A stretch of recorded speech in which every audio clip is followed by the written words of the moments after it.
Bethel Clouds TV, empowering lives.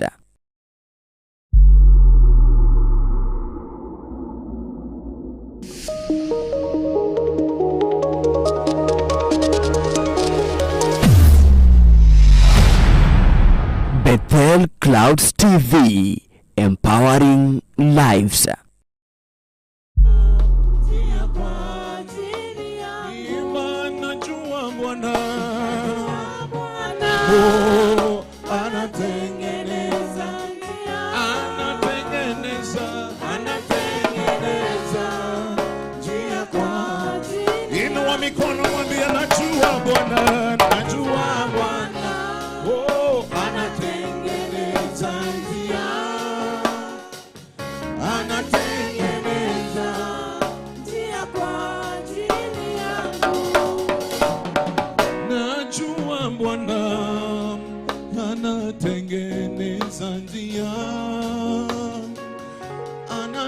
Anatengeneza njia kwa huduma yangu.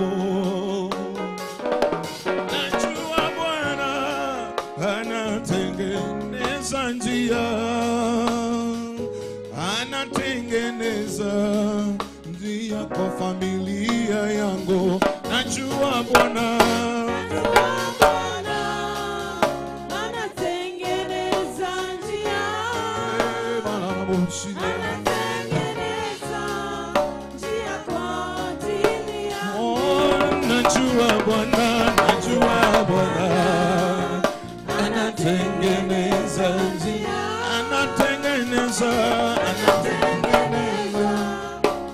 kwa ajili yangu. Najua Bwana, mwambie Yesu anatengeneza njia, anatengeneza njia kwa maisha yangu.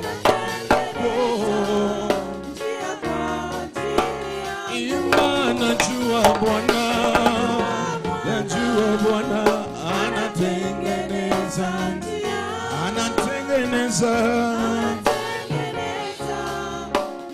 kwa ajili yangu. Najua Bwana anatengeneza njia, anatengeneza njia kwa maisha yangu. Najua Bwana anatengeneza njia, anatengeneza njia kwa maisha yangu. Najua Bwana anatengeneza njia, anatengeneza njia kwa ajili yangu. Najua Bwana anatengeneza njia. Haleluya. Usikate tamaa, anafanya kitu. Usikate tamaa, najua Bwana anatengeneza. Mwambie Bwana anatengeneza njia.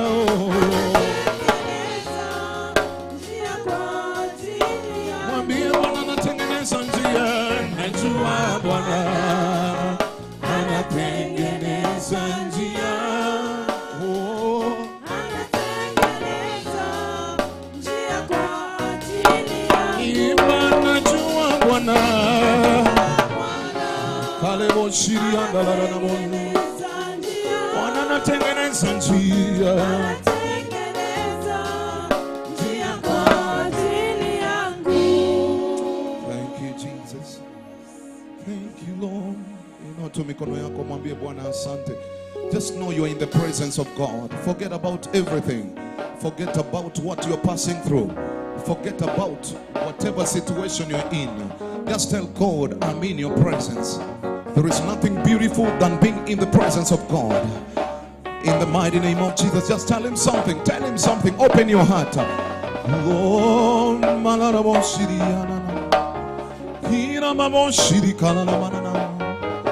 we give you praise, we give you honor. Oh, hallelujah.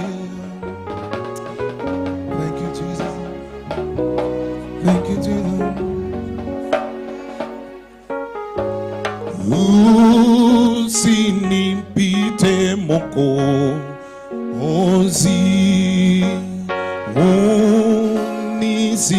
unisikie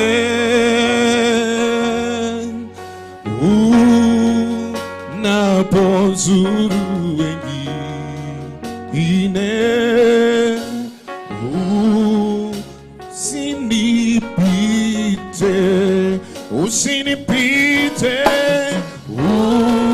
usinipite Mungu.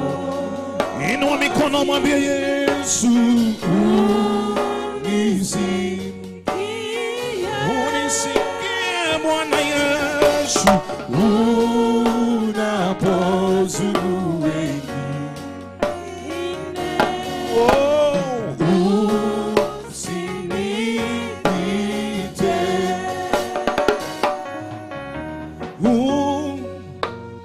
Usinipite Mwokozi,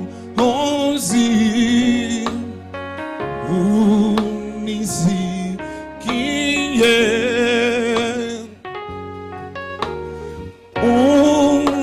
unapozuru wengine,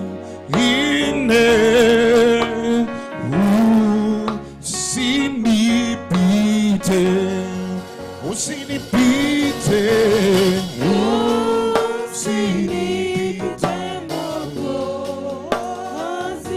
Baba, unisikie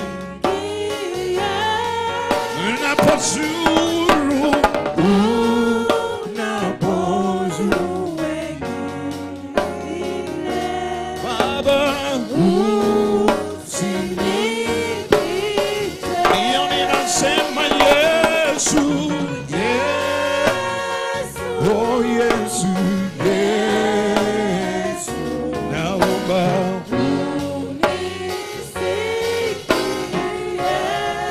unisikie unapozuru wengine. Oh Baba, oh diva Yesu, Yesu, unasema Yesu, unaomba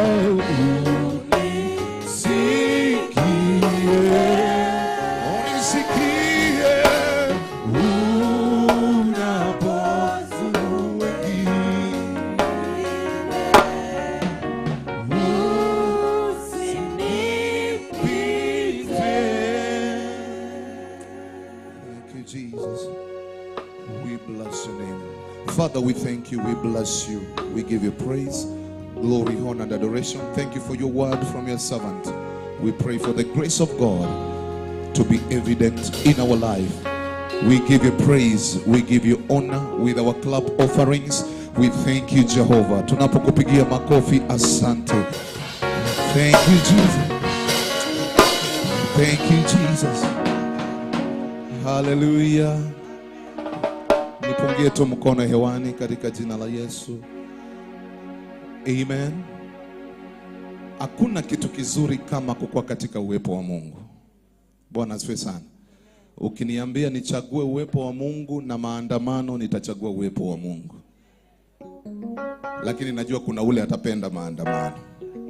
Hallelujah. Biblia inasema kwamba better one day in the presence of God than 1,000.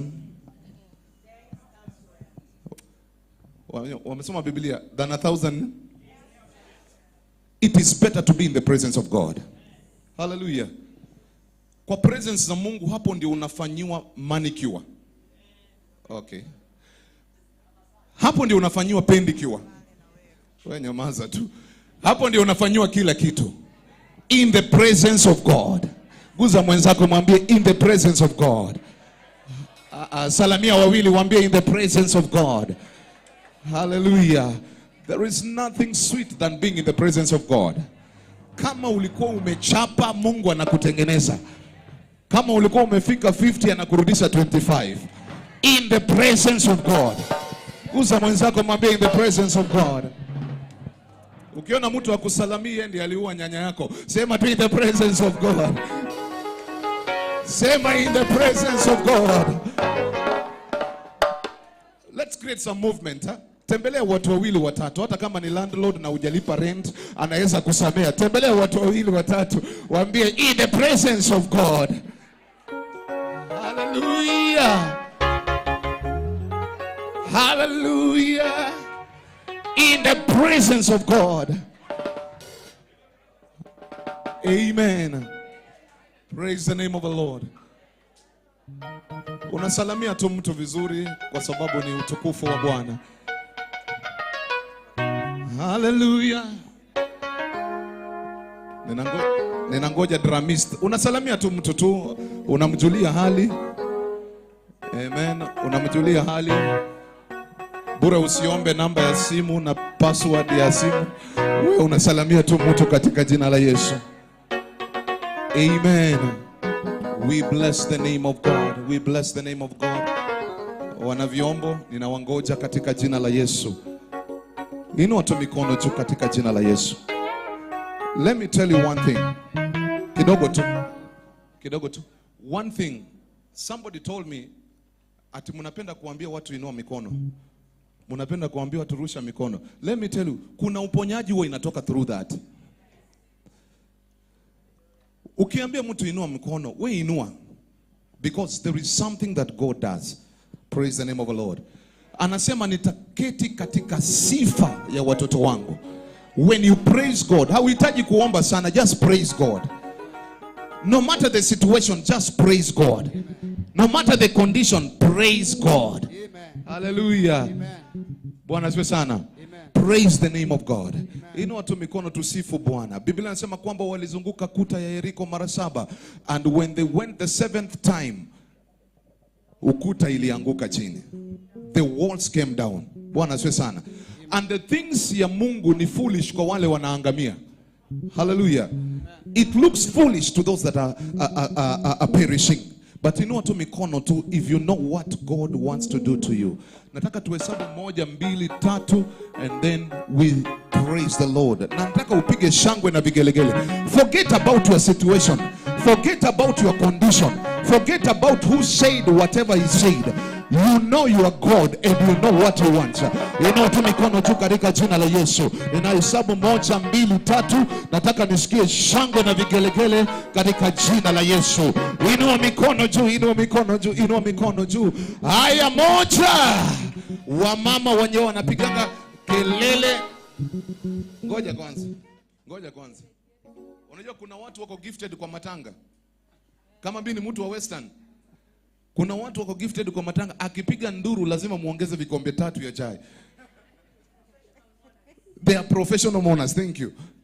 Lakini kwa kanisa unajifanya tu hapa. Nataka nisikie watu wanao celebrate Bwana. Watu ambao wanaweza rukia Mungu. Na kama unaweza beba mwenzako mbebe, akianguka usiniite. Celebrate Jehovah. We are in the presence of God. Amen. Haya, 1, inua mikono juu. Umeinua mikono vizuri, inua mikono vizuri, inua mikono. Waimbaji, inua mikono vizuri, inua mikono vizuri. Haya, 1. Hawa wananifurahisha, inua mikono, inua mikono, inua mikono. Hawa pia wananifurahisha, inua mikono, inua mikono. Wale pia wamenifurahisha. Haya, mikono juu. 1, 2, 3, wapi shangwe? Hallelujah.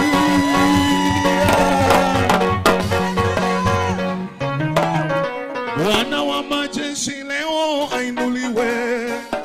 Bwana wa mabwana ainuliwe.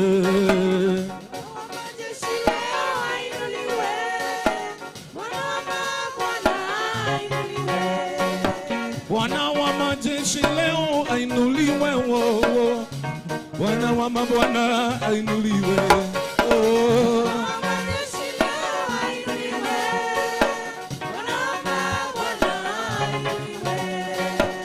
Piga makofi na madharau tu. Pole pole tu.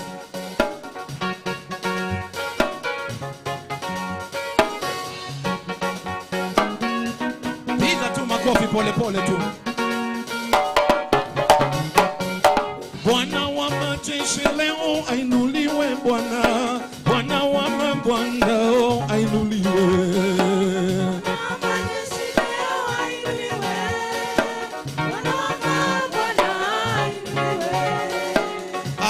Aliyekupenda wewe ainuliwe Bwana, Bwana wa mabwana, oh ainuliwe Bwana.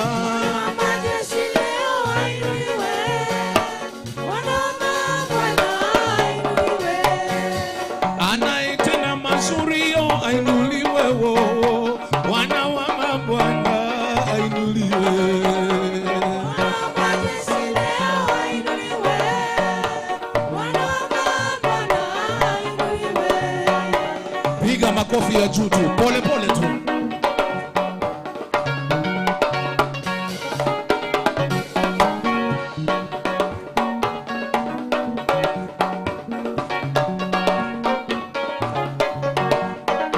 Bwana wa majeshi leo ainuliwe, Bwana wa mabwana oh ainuliwe, oh. Majeshi leo ainuliwe, Bwana wa mabwana ainuliwe. Aliyekupenda leo ainuliwe Bwana, Bwana wa mabwana oh ainuliwe. Majeshi leo ainuliwe, Bwana wa mabwana ainuliwe. Bwana wa majeshi leo ainuliwe, Bwana wa mabwana ainuliwe, oh. Majeshi leo ainuliwe, Bwana wa mabwana ainuliwe. Makofi ya juu tu, pole pole tu.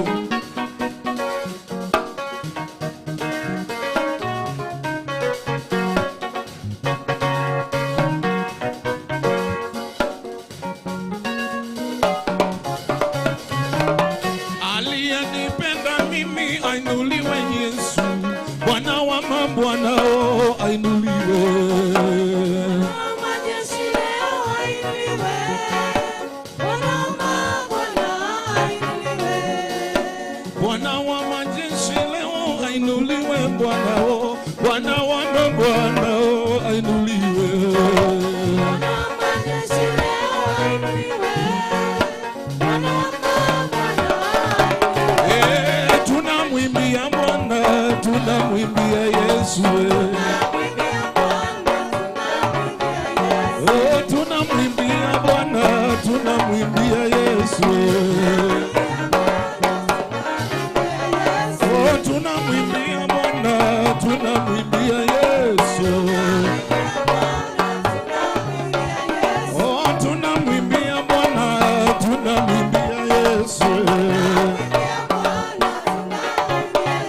Oh, tunamwimbia Bwana, tunamwimbia Yesu. Oh, tunamwimbia Bwana, tunamwimbia Yesu. Oh, tunamwimbia Bwana, tunamwimbia Yesu. Haya, kula muziki pole pole tu.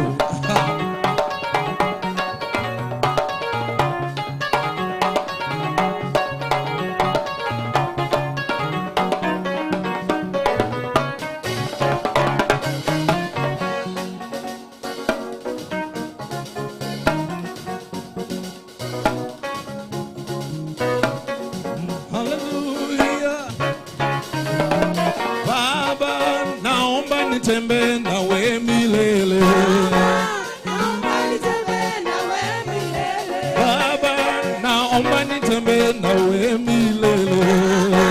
Naomba nitembee nawe milele. Baba, naomba nitembee nawe milele.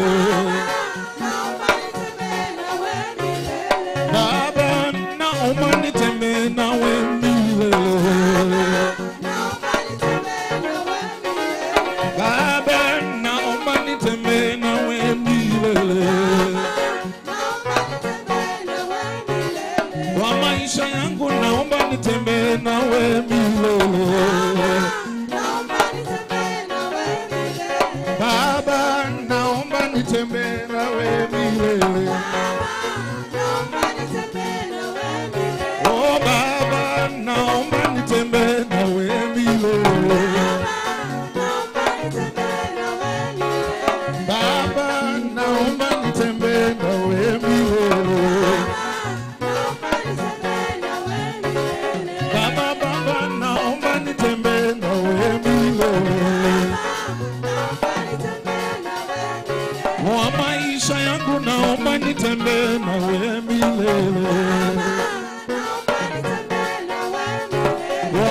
kazi yangu naomba nitembee nawe milele. Piga tu makofi pole pole tu.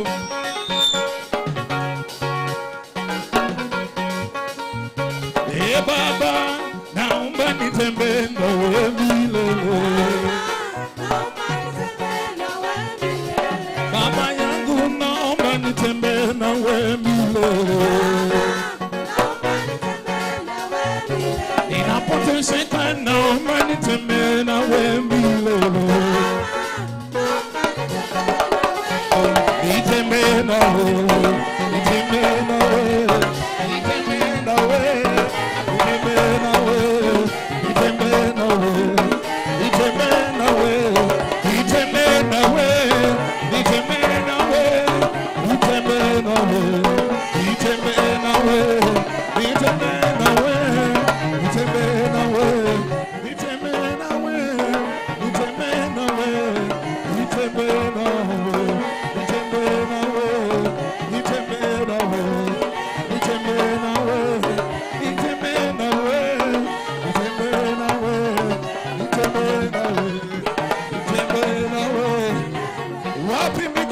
Mikono juu. Inua Yesu, inua. Inua Yesu, inua. Inua Yesu, inua. Inua Yesu, inua. Inua Yesu, inua. Inua Yesu, inua. Inua Yesu, inua. Inua Yesu, inua. Inua Yesu, inua. Inua Yesu, inua. Inua Yesu, inua. Inua Yesu, inua. Inua Yesu, inua. Inua Yesu, inua. Wapi shangwe na vigelegele?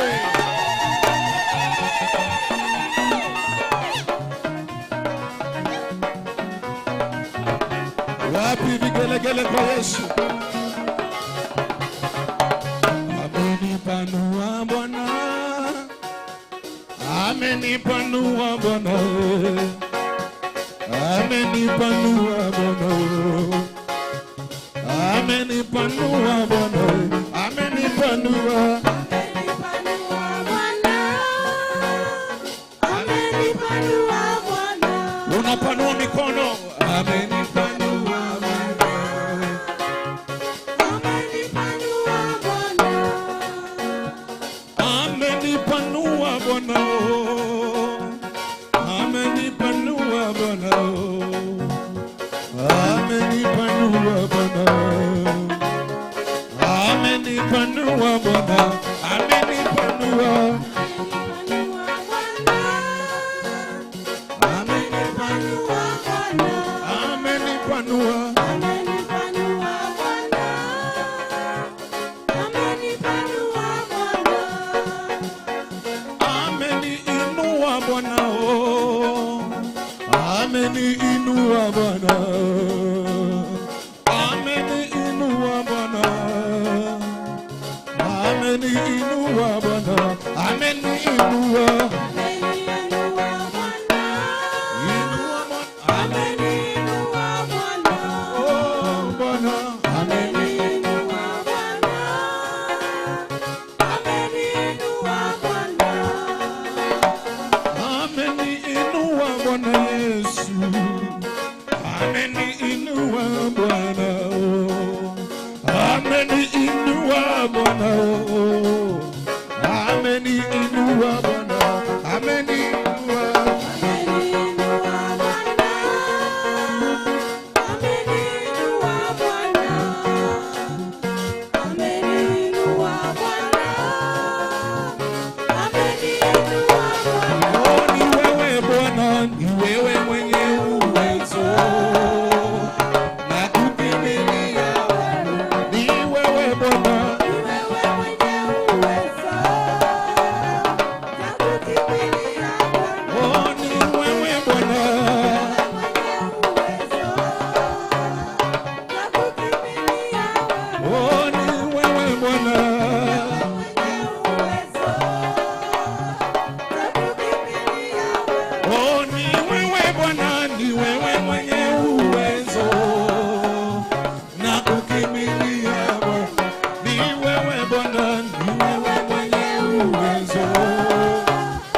wewe, hakuna na atakuwepo.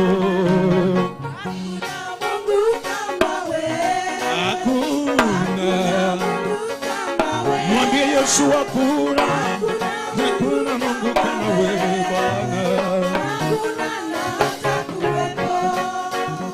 Hakuna Mungu kama wewe, hakuna Mungu kama wewe, hakuna Mungu kama wewe, hakuna na atakuwepo.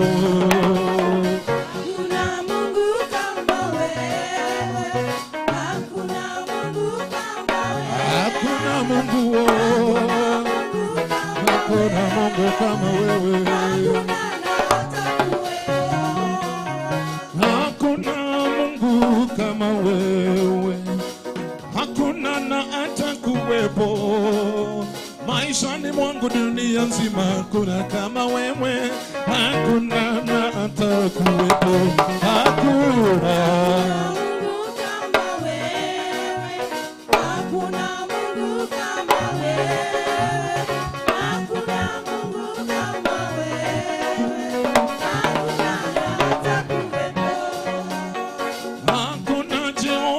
kama wewe Yesu, hakuna kama wewe, hakuna Mungu kama wewe Yesu, hakuna na atakuwepo.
Inua mikono juu, inua mikono juu. Hapo tu.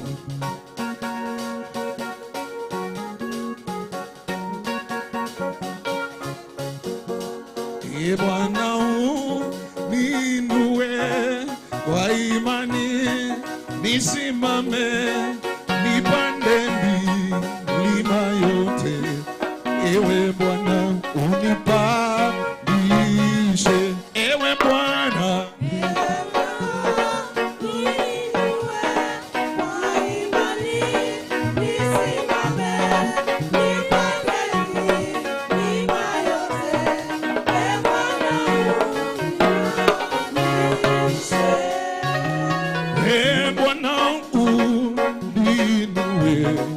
kwa imani nisimame nipande milima yote.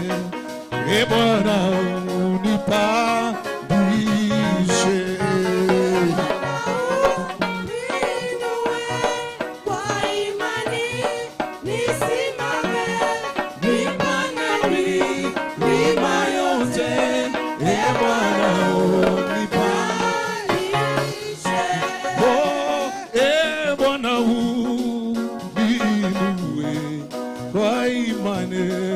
Nisimame nipande milima yote, e Bwana unipandishe.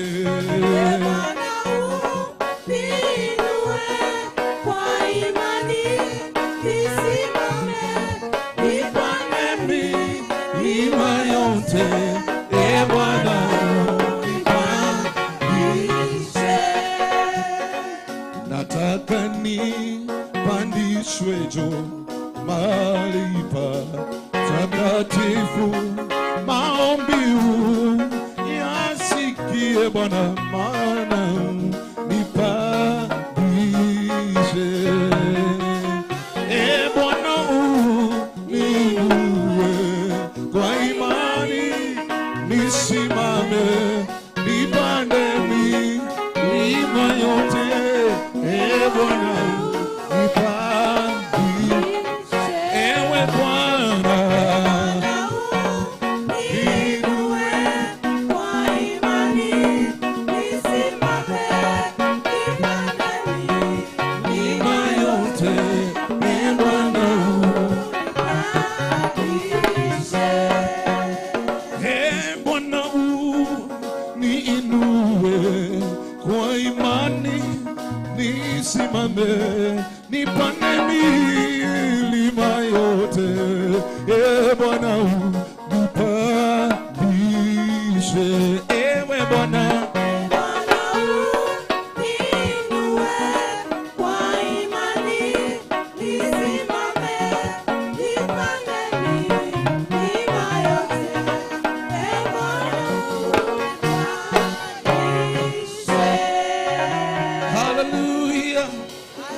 hallelujah, hallelujah. Geukia mwenzako, mwambie zambe wa moyo. Sema zambe wa moyo. Ukiona mtu akupatii mkono, jua yeye ndiye alifanya hiyo. Sema zambe wa moyo.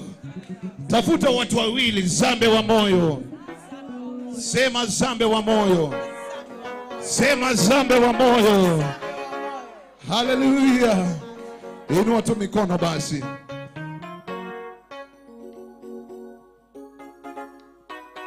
Unatafuta tu mwenzako tu, pole pole tu. Unatafuta tu mwenzako tu.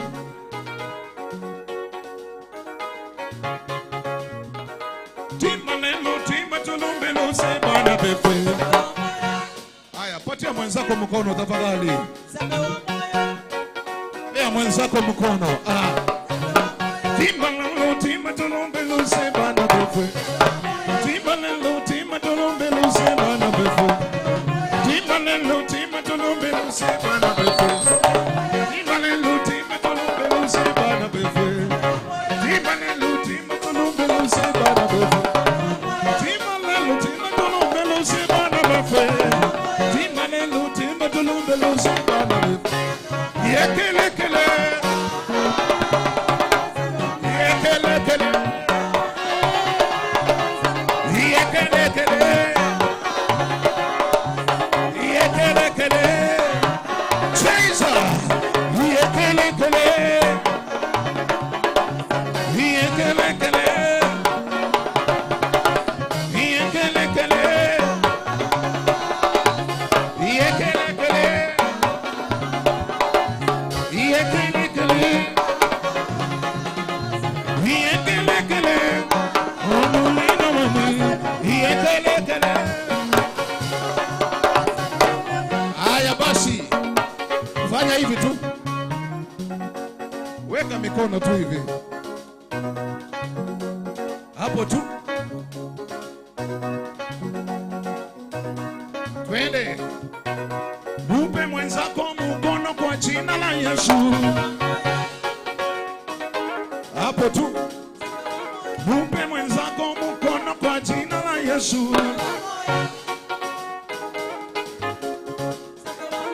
Mpe mwenzako mkono kwa jina la Yesu. Katalia hapo tu.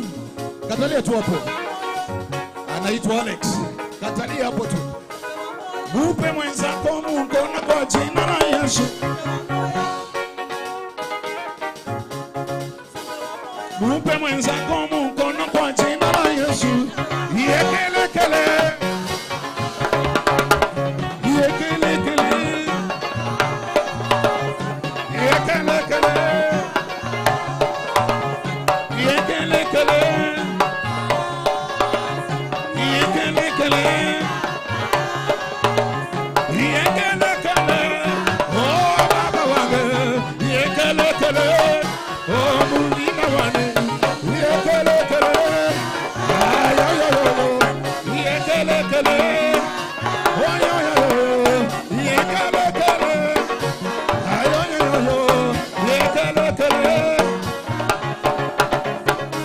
Mikono juu, mikono juu. Unaniangalia tu basi. Fuata instructions. Twende.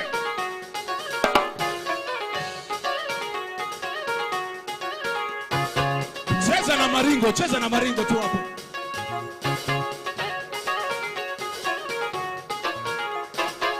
Angalia huku mbele, angalia basi. Twende.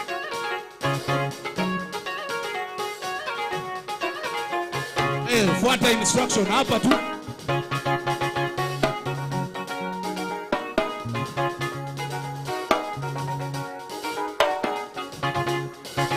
Twende tu hapa tu. Tingiza kidogo tu, haina shida.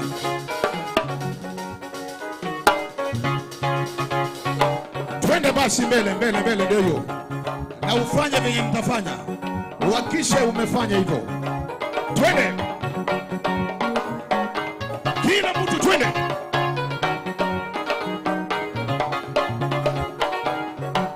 Angalia huku twende basi, twende. Twende. Unasonga. Twende.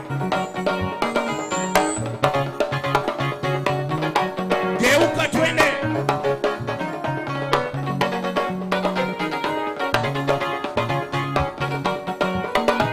Geuka twende.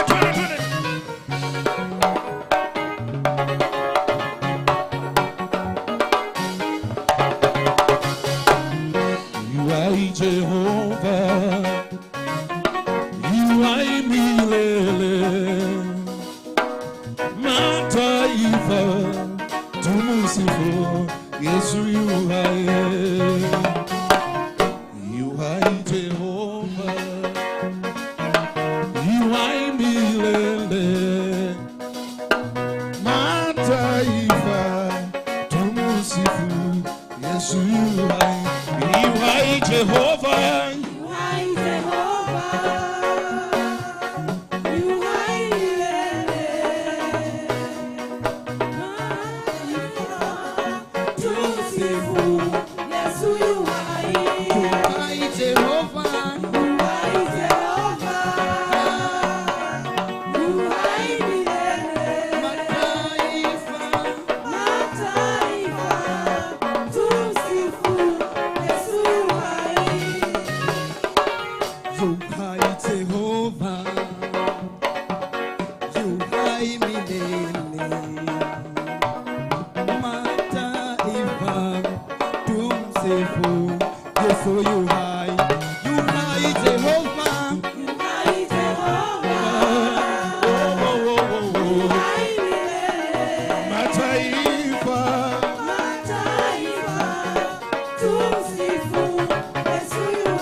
katikati ya miungu hakuna Mungu kama wewe.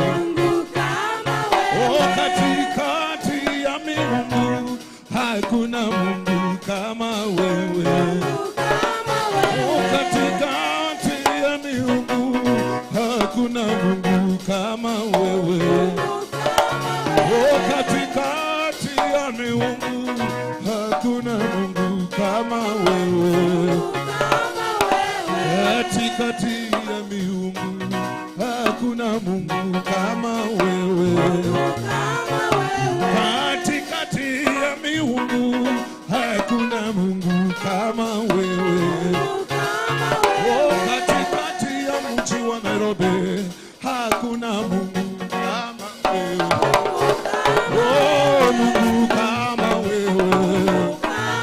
Inua mikono sema Bwana. Inua mikono sema hakuna kama wewe. Oh, Mungu kama wewe. Mungu kama wewe. Oh, Mungu kama wewe. Mungu kama wewe. Oh, Mungu kama wewe. Oh, Mungu kama wewe. Oh, Mungu kama wewe. Oh, Mungu kama wewe.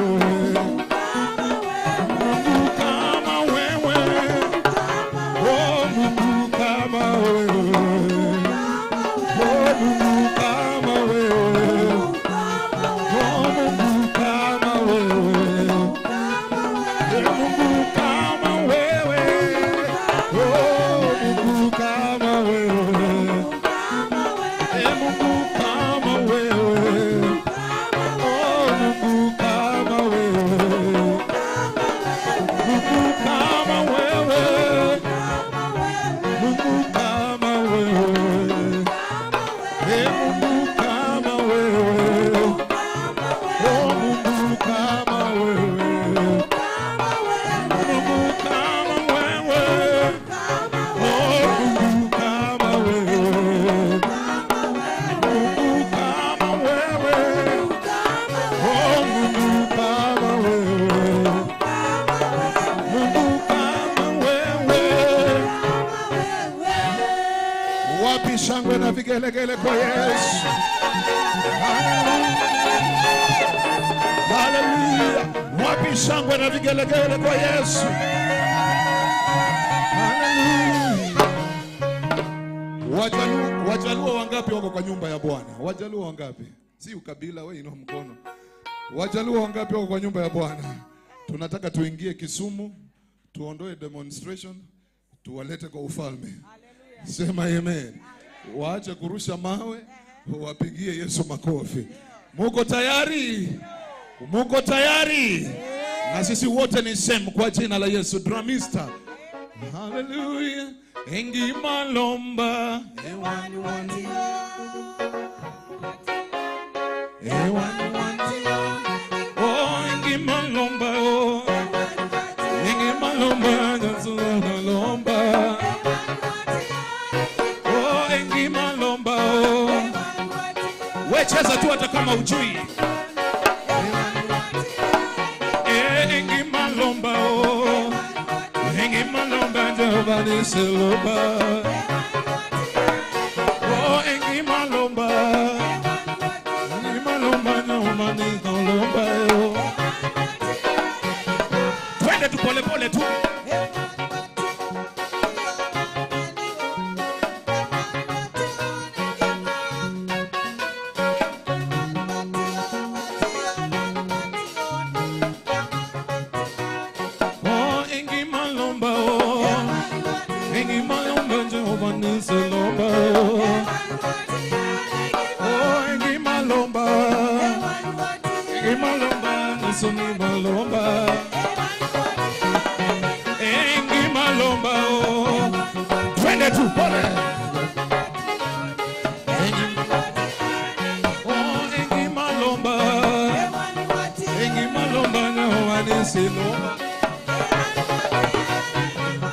Aya, Waluya twende. Pole pole tu. Wewe cheza tu hata kama hujui. Twende.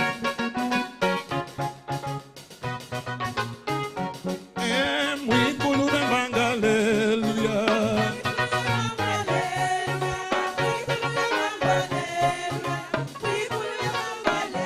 Oh, mwikulu haleluya.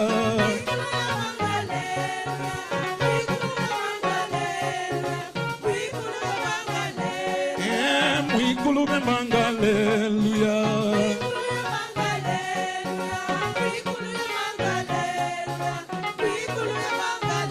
Haya, twende.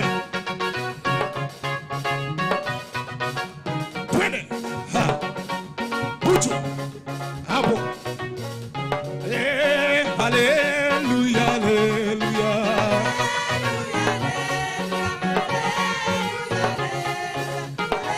Oh, haleluya, haleluya, haleluya. Oh, haleluya, haleluya.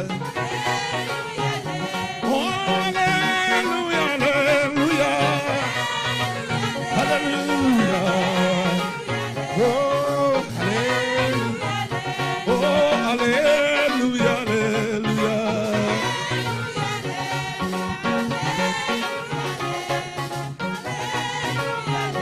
Haya, twende, twende, twende.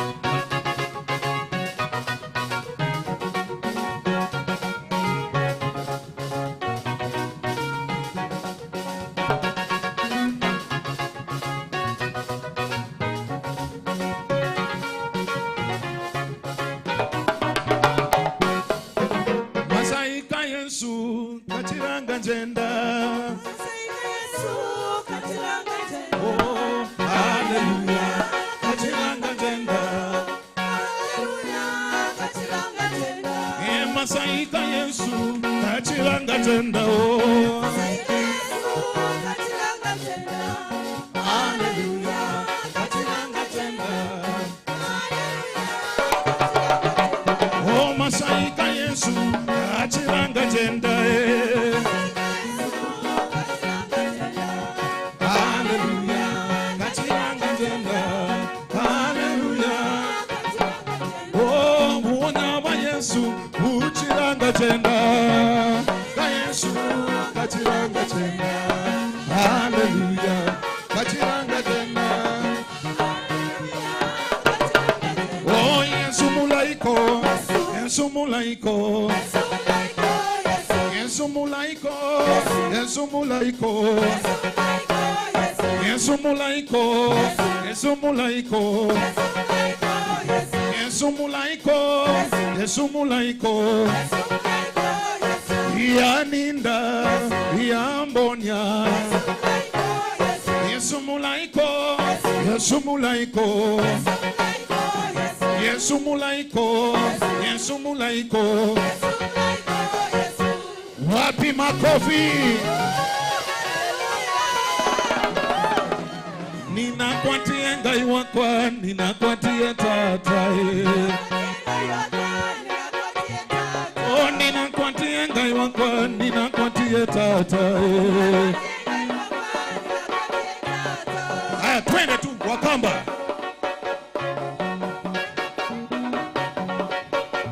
Twende.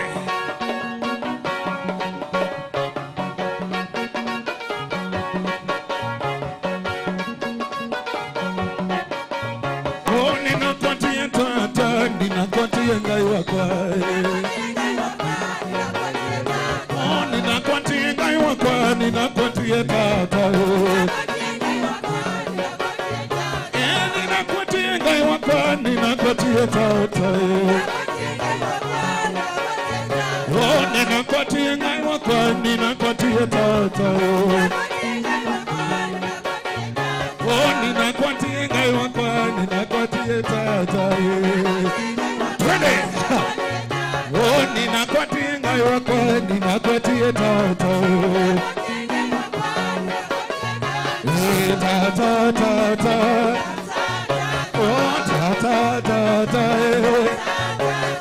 Tata, tata. Oh, tata, tata. Oh, tata, tata. Oh, ta ta ta. Oh ta ta ta ta. Ta ta ta ta. 1, 2, 3, 4. Hallelujah. Kaiwa kwa kaiwa kwa.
Mikono ya juu.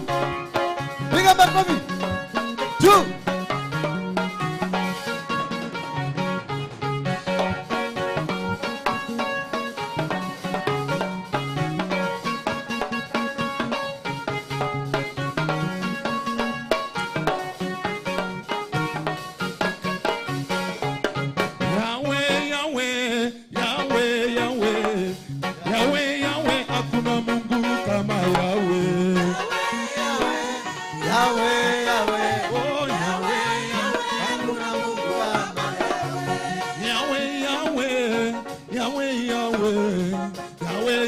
Hakuna Mungu kama Yahweh.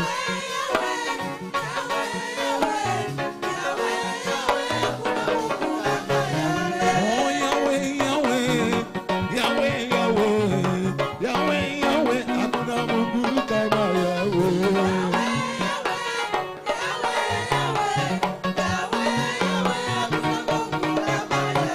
Wapi mikono juu, mikono juu. Inua Yesu.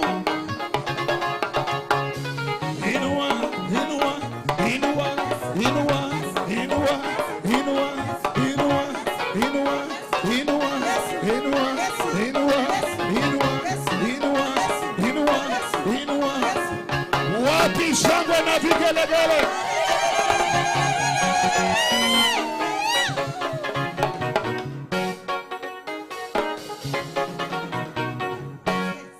Wapi shangwe na vigelegele? Simameni, simameni. Simameni. Sijui ni nani aliwaambia msiendelee kuabudu. Maana asubuhi tulikuwa na nyinyi nikawaambia mvunje protocol zote. I want us to worship. There was a reason for that. There is a time that God speaks and tells you, this is what I want you to do. Bwana Yesu asifiwe sana. And that is what's supposed to be done within the instructions of God. I want us to take another 20 minutes. I want to break all protocols. How many mumechoka? Wangapi wamechoka tuende home? Ndio mkono juu kama umechoka unataka kwenda home. Wewe umechoka? Nataka to worship. I want us to worship, to praise this God. There is a reason I'm telling you. How many wana feel wako na energy ya kumwabudu Mungu? Unasikia the energy is still there. Haya, twende kasi. Angalia. Tunaanza kwa Wakikuyu, tuende kwa Wakamba, tuende kwa Waluya, tuende kwa Wataita na Wapokomo na Wadigo, tuende kwa Wakalenjin, tuende hivyo. Umesikia Don? Tuende hivyo na mutaratara hiyo. Hallelujah. Wangapi wako tayari? Mikono juu. Mikono juu, wapi shangwe na vigelegele? Nafikiri tuanzie Kisumu, manake ndio wanapenda demonstration, si ndio? Ndio tukuje kwa town zimenyamaza. Hallelujah. Hallelujah. Inua mikono kwa jina la Yesu. Ingi malomba ewan, ingi malomba lomba lomba. Oh, ingi malomba ewan, ingi malomba ewan. Cheza tu pole pole.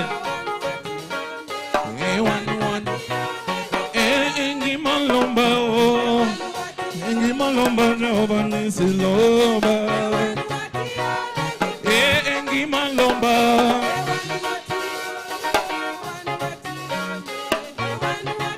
Ingi malomba. Cheza tu pole pole. One one the only. One one. Ingi malomba yo. Ingi malomba roba nisiloba. Ingi malomba. Ingi malomba roba nisiloba. Ingi malomba.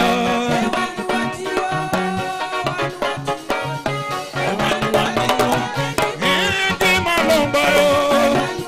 Ingi malomba roba nisiloba. Ingi malomba. Ingi malomba roba nisiloba. Engi malomba, engi malomba roba nisiloba. Mwami Yesu yangula,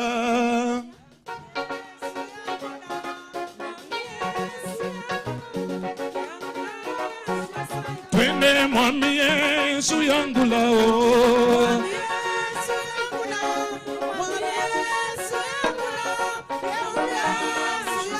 Oh, mwami Yesu yangula.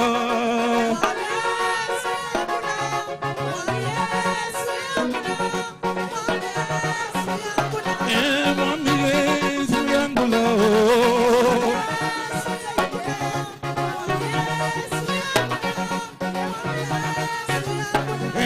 Mwami Yesu yangula, yangula na masaike.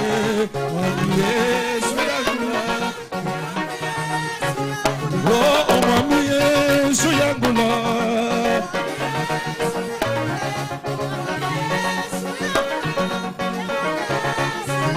Oh, papa wanje sanyanyala. Mwami Yesu yangula. Mwami Yesu yangula. Yesu mulaiko. Yesu mulaiko. Yesu mulaiko. Yesu mulaiko. Yesu mulaiko, Yesu mulaiko. Yaninda, yambonya. Yaninda, yambonya. Yesu mulaiko, Yesu mulaiko. Yesu mulaiko, Yesu mulaiko. Yesu mulaiko, Yesu mulaiko. Yesu mulaiko, mulaiko. Gaiwa kwa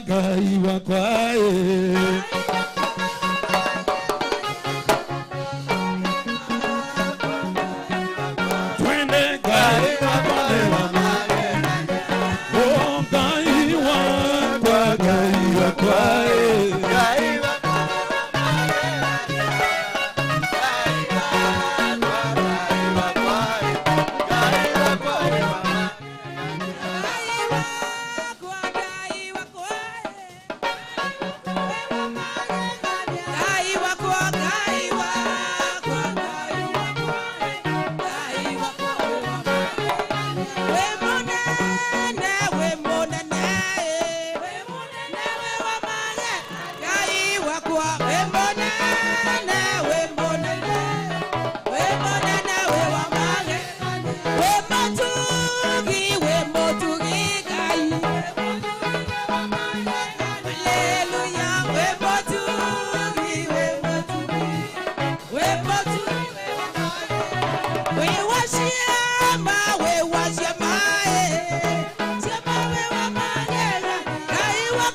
wako ni monene, Ngai wako ni monene, na Ngai wako ni Ngai. Ngai wako ni monene, Ngai wako ni monene, Ngai wako ni monene, Ngai wako ni Ngai. Ngai wako ni monene, wako ni monene, Ngai wako ni monene, na Ngai wako ni Ngai. Ngai wako ni monene, Ngai wako ni monene, Ngai wako ni monene, Ngai wako ni Ngai. Oi mano menye ni monene, dewe ware na Musa, kere magia sayuni manangetia yagai. Ngai wako ni monene, Ngai wako ni monene, Ngai wako ni monene, Ngai wako ni Ngai. Oi mano menye ni monene, dewe ware na Danieli, iri Maria Merothi manandi amore yagai. Ngai wako ni monene, Ngai wako ni monene, Ngai wako ni monene. Ngai wako ni monene, wako ni monene, Ngai wako ni monene, na Ngai wako ni Ngai. Ngai wako ni monene, Ngai wako ni monene. Ngai wako ni monene, wako ni monene, Ngai wako ni monene, Ngai wako ni Ngai. Ngai wako ni monene, Ngai wako ni monene, Ngai wako ni ate. Ngai wako ni motugi, Ngai wako ni washama, Ngai wako ni kioti, Ngai wako ni Ngai. Ngai wako ni monene, Ngai wako ni monene, Ngai wako ni monene, Ngai wako ni Ngai. Hallelujah, Hallelujah. hallelujah. May the blessings of God come. That is what I wanted. We invite the Holy Spirit to control. Bwana Yesu asifiwe sana. And this is a church of the Holy Spirit. That the Holy Spirit must take reign, must take control. Bwana Yesu asifiwe sana. We watch until we feel the Holy Spirit ameingia. Si ndio? Sio ile ya kidogo kidogo hivi alafu tena mnaacha hivi. Ni kama watu hawajielewi. We have to unlock our heavens. Sema unlocking our heavens. We have to unlock our heavens. Sema unlocking our heavens. Unlocking our heavens. We have to connect with heaven. Sema connecting with heaven. Connecting with Hata kama heavens. hujui Kisugu sema connecting Connecting with our heaven. with our heaven. Hata kama haukwenda shule sema connecting Connecting with our heaven. with our heavens. Sasa uliza huyo nimesema nini? Huyo mwenzako muulize ni nini hiyo nimesema. Salimia watu wawili watatu waambie sasa tumeingia kanisani. Na hiyo ndio ikue culture yetu. Umesikia waimbaji? Bwana Yesu asifiwe sana. That is our culture. Kutoka sasa we rededicate 2 hours of non-stop worship. Bwana Yesu asifiwe sana. Yani worship ikue itake main part of our sermons. Hata kuna haja kuhubiri. Kama if we cannot invite the Holy Spirit to come, why do you preach? I cannot preach. Because what I want to speak must be inspired from heaven. Sindio? So, umesalimia watu wangapi? Wawili tu. Salimia wengine wawili. Mwambie karibu kwa ibada ya leo. Mwambie na nimeona umesweat. Sionagi kama una sweat. Thank you. Thank you. Thank you. Thank you. I can see you are happy now. You may be seated. Mnaweza kuketi sasa. Na punguza tu volume. Punguza tu volume. Lakini tuendelee hivyo. Asante sana. Camera 1 clarity.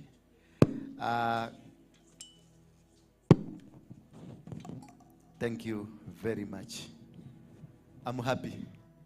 How many of you think that they are happy? How many of you think that they are happy? Inua mkono juu. If you think that you are happy, inua mkono wako juu. Oh, you need deliverance prayers. You need to be delivered. If you don't know that you are happy, you think that you are happy, then that's a very serious problem. Bwana Yesu asifiwe sana. Wangapi wanahitaji maombi padi hiyo ya kuombewa kwa sababu you thought you are happy but you are not happy? Bali yako. How you doing? Naendelea vizuri? Naguo kwako kondiko nyita kama moto kabisa. Wanyita daigwa githitima. Kihudu kihutari githitima. Ni mtu amekula ugali. Mdaula. Naona leo umekuja na mama. Simpatie huyo mzee. Najua mzee alikuwa anataka kunimalizia lakini mimi namuonaga naona Mungu. Bwana Yesu asifiwe sana. Na ndio kwa maana najua nilikuwa na shida sana. Tunaambia ombe adui zako waishi siku nyingi. Sasa huyu jamaa alikuwa adui yangu because alikuwa ameambiwa tunataka kichwa. Shoot. And he was a commander in church. Na kuna commander mwenye amemtuma. Na commander mwenye amemtuma hata wanawagaliwa na satellite. Wako wapi? Kwa hivyo lazima afanye, apende asipende. Bwana Yesu asifiwe sana. But it didn't work not because of him, not because of me, because God had a purpose between me and him, that one day atakuja hapa na mimi nikuje hapa tuhubiri. Is that true? Kujeni na mama tuanze kuhubiri sasa.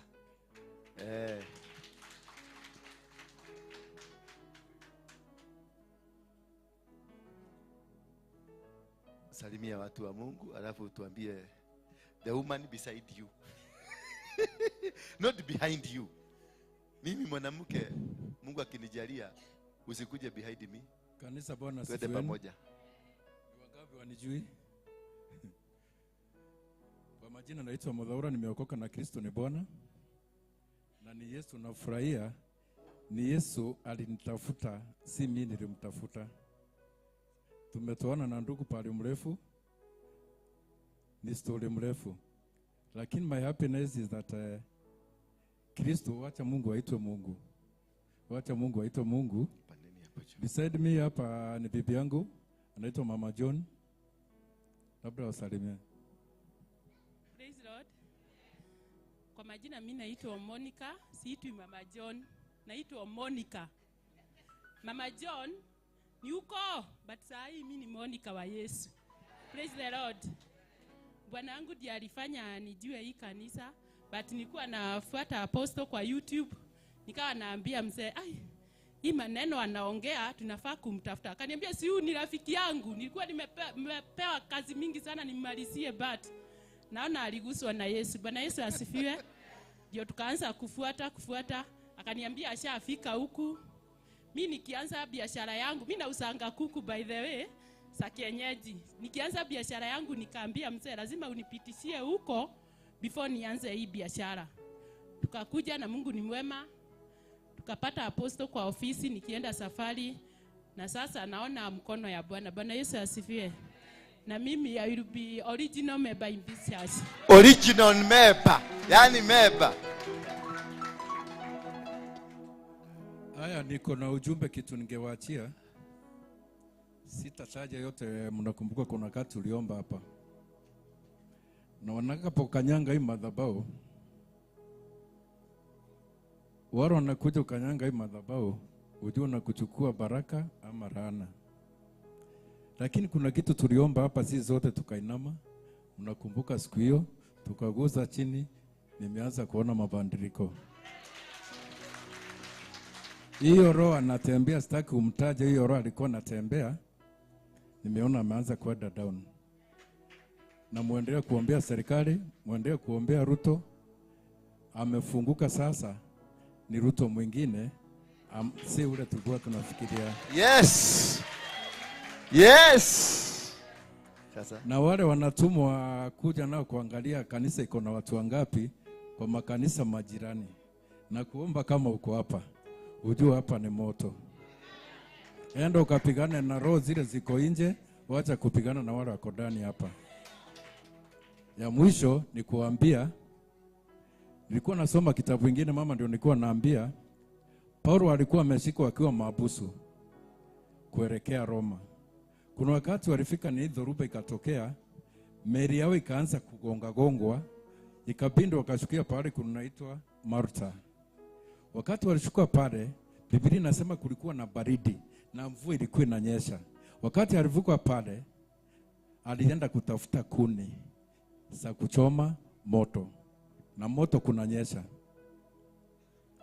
Na kulikuwa kunanyesha na aliakisha moto. Nyoka ikatokea pale ikamuuma, akaiambia moto lazima iwake.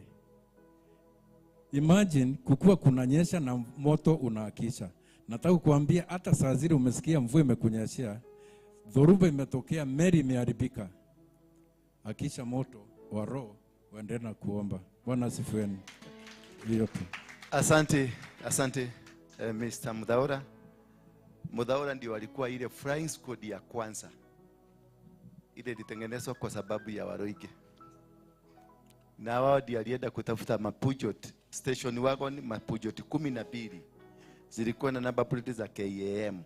Zote zilikuwa zimeandikwa anti Waruinge. Na order si kushika, order ilikuwa kupiga. Tuki. Huyu jamaa ameninarua risasi ngapi? 2. Ilipita kwa mwili yako. Bwana Yesu asifiwe sana. He is my friend. He's what? He is my friend. Saizi ni mkubwa, anafanya na serikali kubwa. Because he didn't want to do anything bad. Because God did not want. God has a plan for you. Mwambie mwenzako, God has a good plan for you. Mungu anakupangia kitu kizuri. Usione mtu kama huyu umchukie. Ama kuna watu walikuwa wananiombea vibaya. Siku mliniombea. Sinyi kwa makanisa mliniombea. Mkaambia Mungu muue. Mkaogojea Mungu aniue. Mungu maliza huyu mtu ametunyalila sana. Mkaomba, mkafasi. Hata siku hiyo ukiangalia, that's the time wahubiri walinona sana. Those days of me. Mahubiri wengi walinona. Kwa sababu masacrifice zilitolewa za kumaliza Waruinge. Lakini Waruinge akubi wanaendelea kutoa. Waruinge, kuna mpasta mwingine hapa Thika. Alichimba kaburi, akatafuta sanduku jeneza, akaweka picha yangu ndani, akasema tumemuzika. Na wakaambiwa 7 days Waruinge atakuwa amemalizika. The 8th day nilikuwa hoteli nyingine hapo inaitwa December Hotel Thika. Alikuwa pale na mimi nikaingia. Mzee niliona ameanza kurudi kinyuma hivi. Kwa sababu yeye hakuona mtu alikuwa hai, aliona ghost imemkuta. Alitoroka kupitia mlango ya nyuma. When God has good plans for you, nobody can stop it. Hallelujah.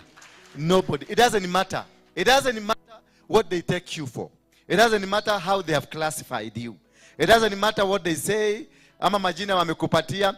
What matters to God is the plan that he has for you. The plan, nobody can change it. The plan, nobody can change. I was born like any other child.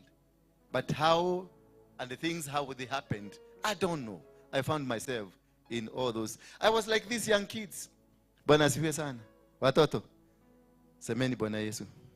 Kila mtu aseme Bwana Yesu, mwana wa Mungu, aliye hai, tawala maisha yangu milele na milele.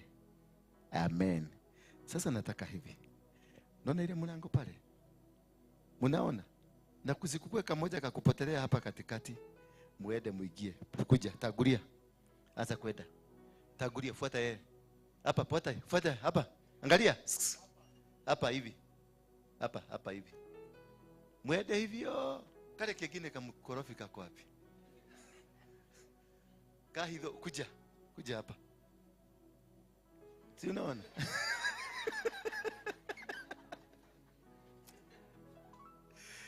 Kemani, kuna maneno?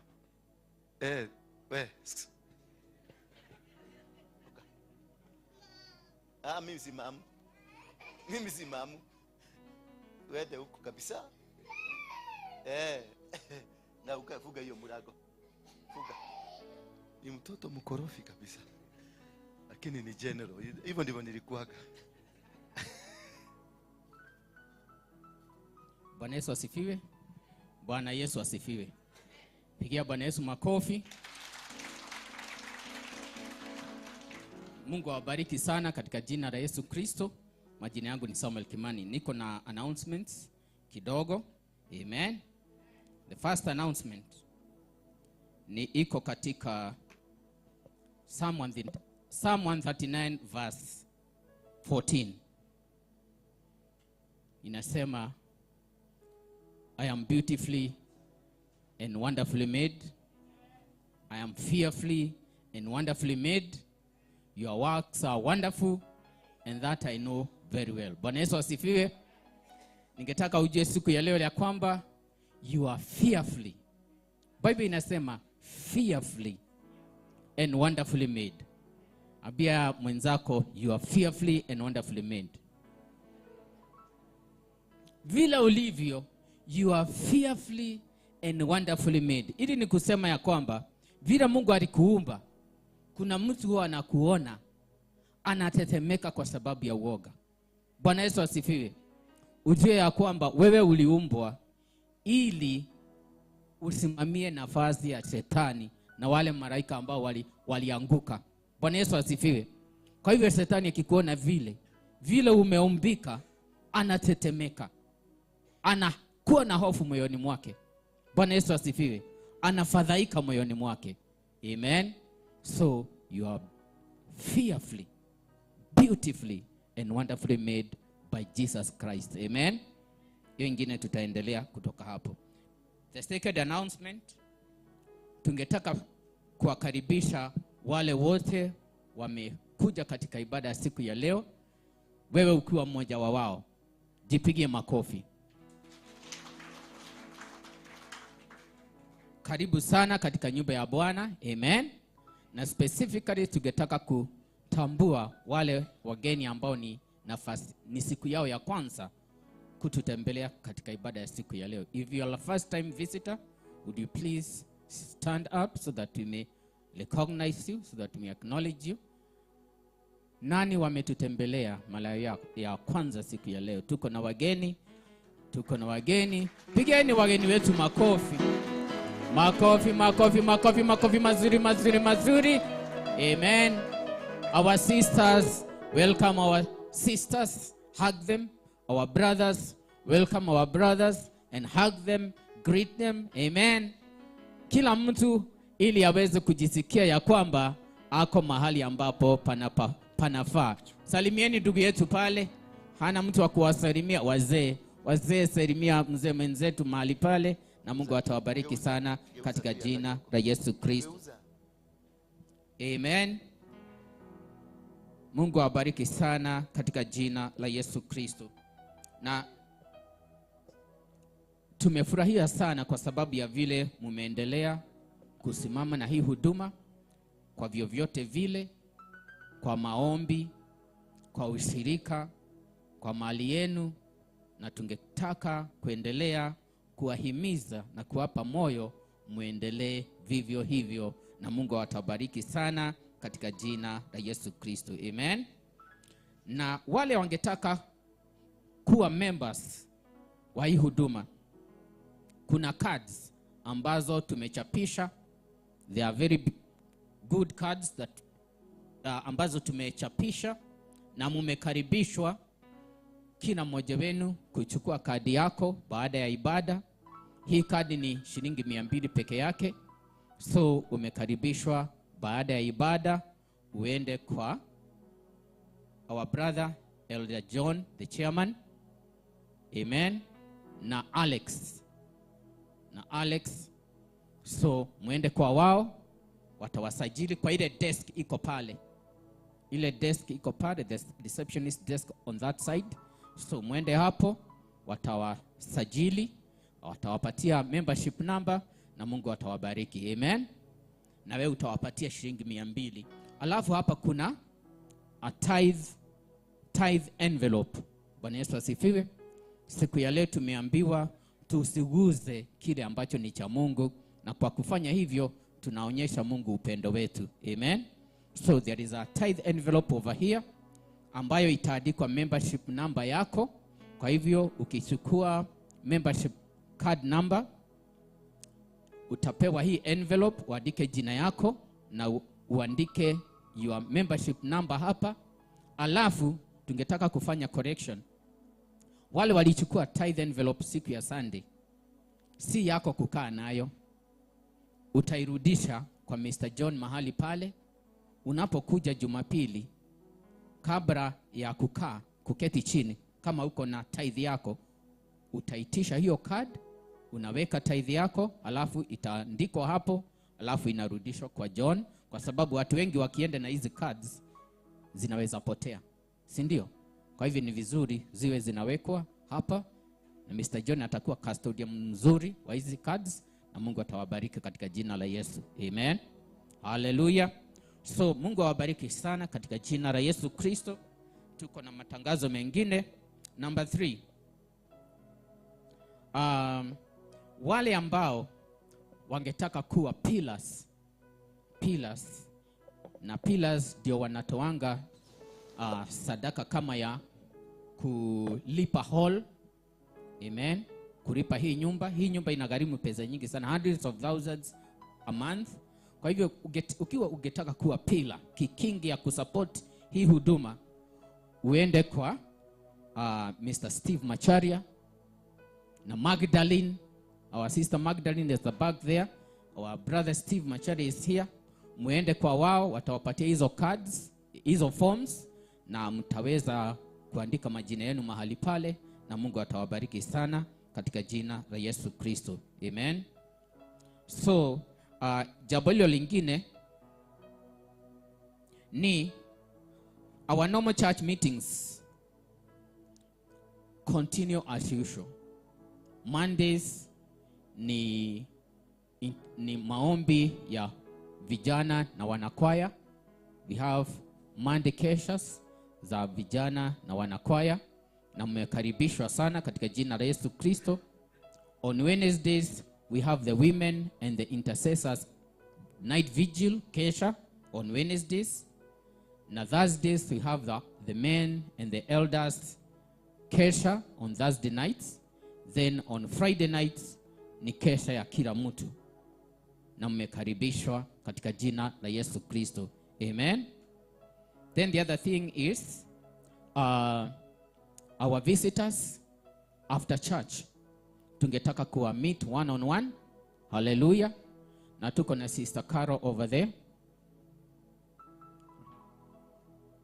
Hapo alipo mumkute mahali hapo ili aweze kuwakaribisha zaidi, na Mungu atawabariki katika jina la Yesu Kristo. Amen.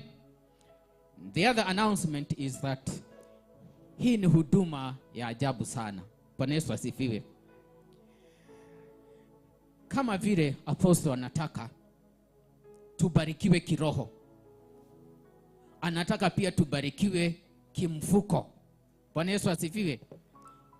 Anataka tubadilike hata economically.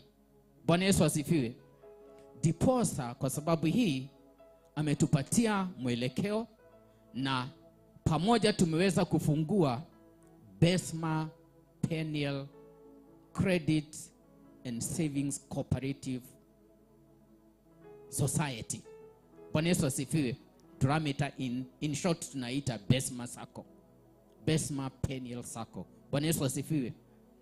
Ningetaka kuona kwa mkono wenu ni nani wamejisajili wawe members. Kama wewe ni member wa Besma Peniel Sacco, inua mkono wako juu kidogo, wapigeni makofi. Ninaona kuna watu wengi sana, about 80% ambao ama 90% ambao hamjajisajili. Sasa nyinyi mnataka nini? Kama hamtajisajili kuwa members wa Besma Sacco, mtasaidika namna gani? Bwana Yesu asifiwe. So tunawakaribisha our in-house and our friends outside the church and the diaspora. We are welcoming you to register with Besma Peniel Credit and Savings Cooperative Society. Tuweze kubadilisha mifuko yetu iwe na pesa. Bwana Yesu asifiwe. Hallelujah.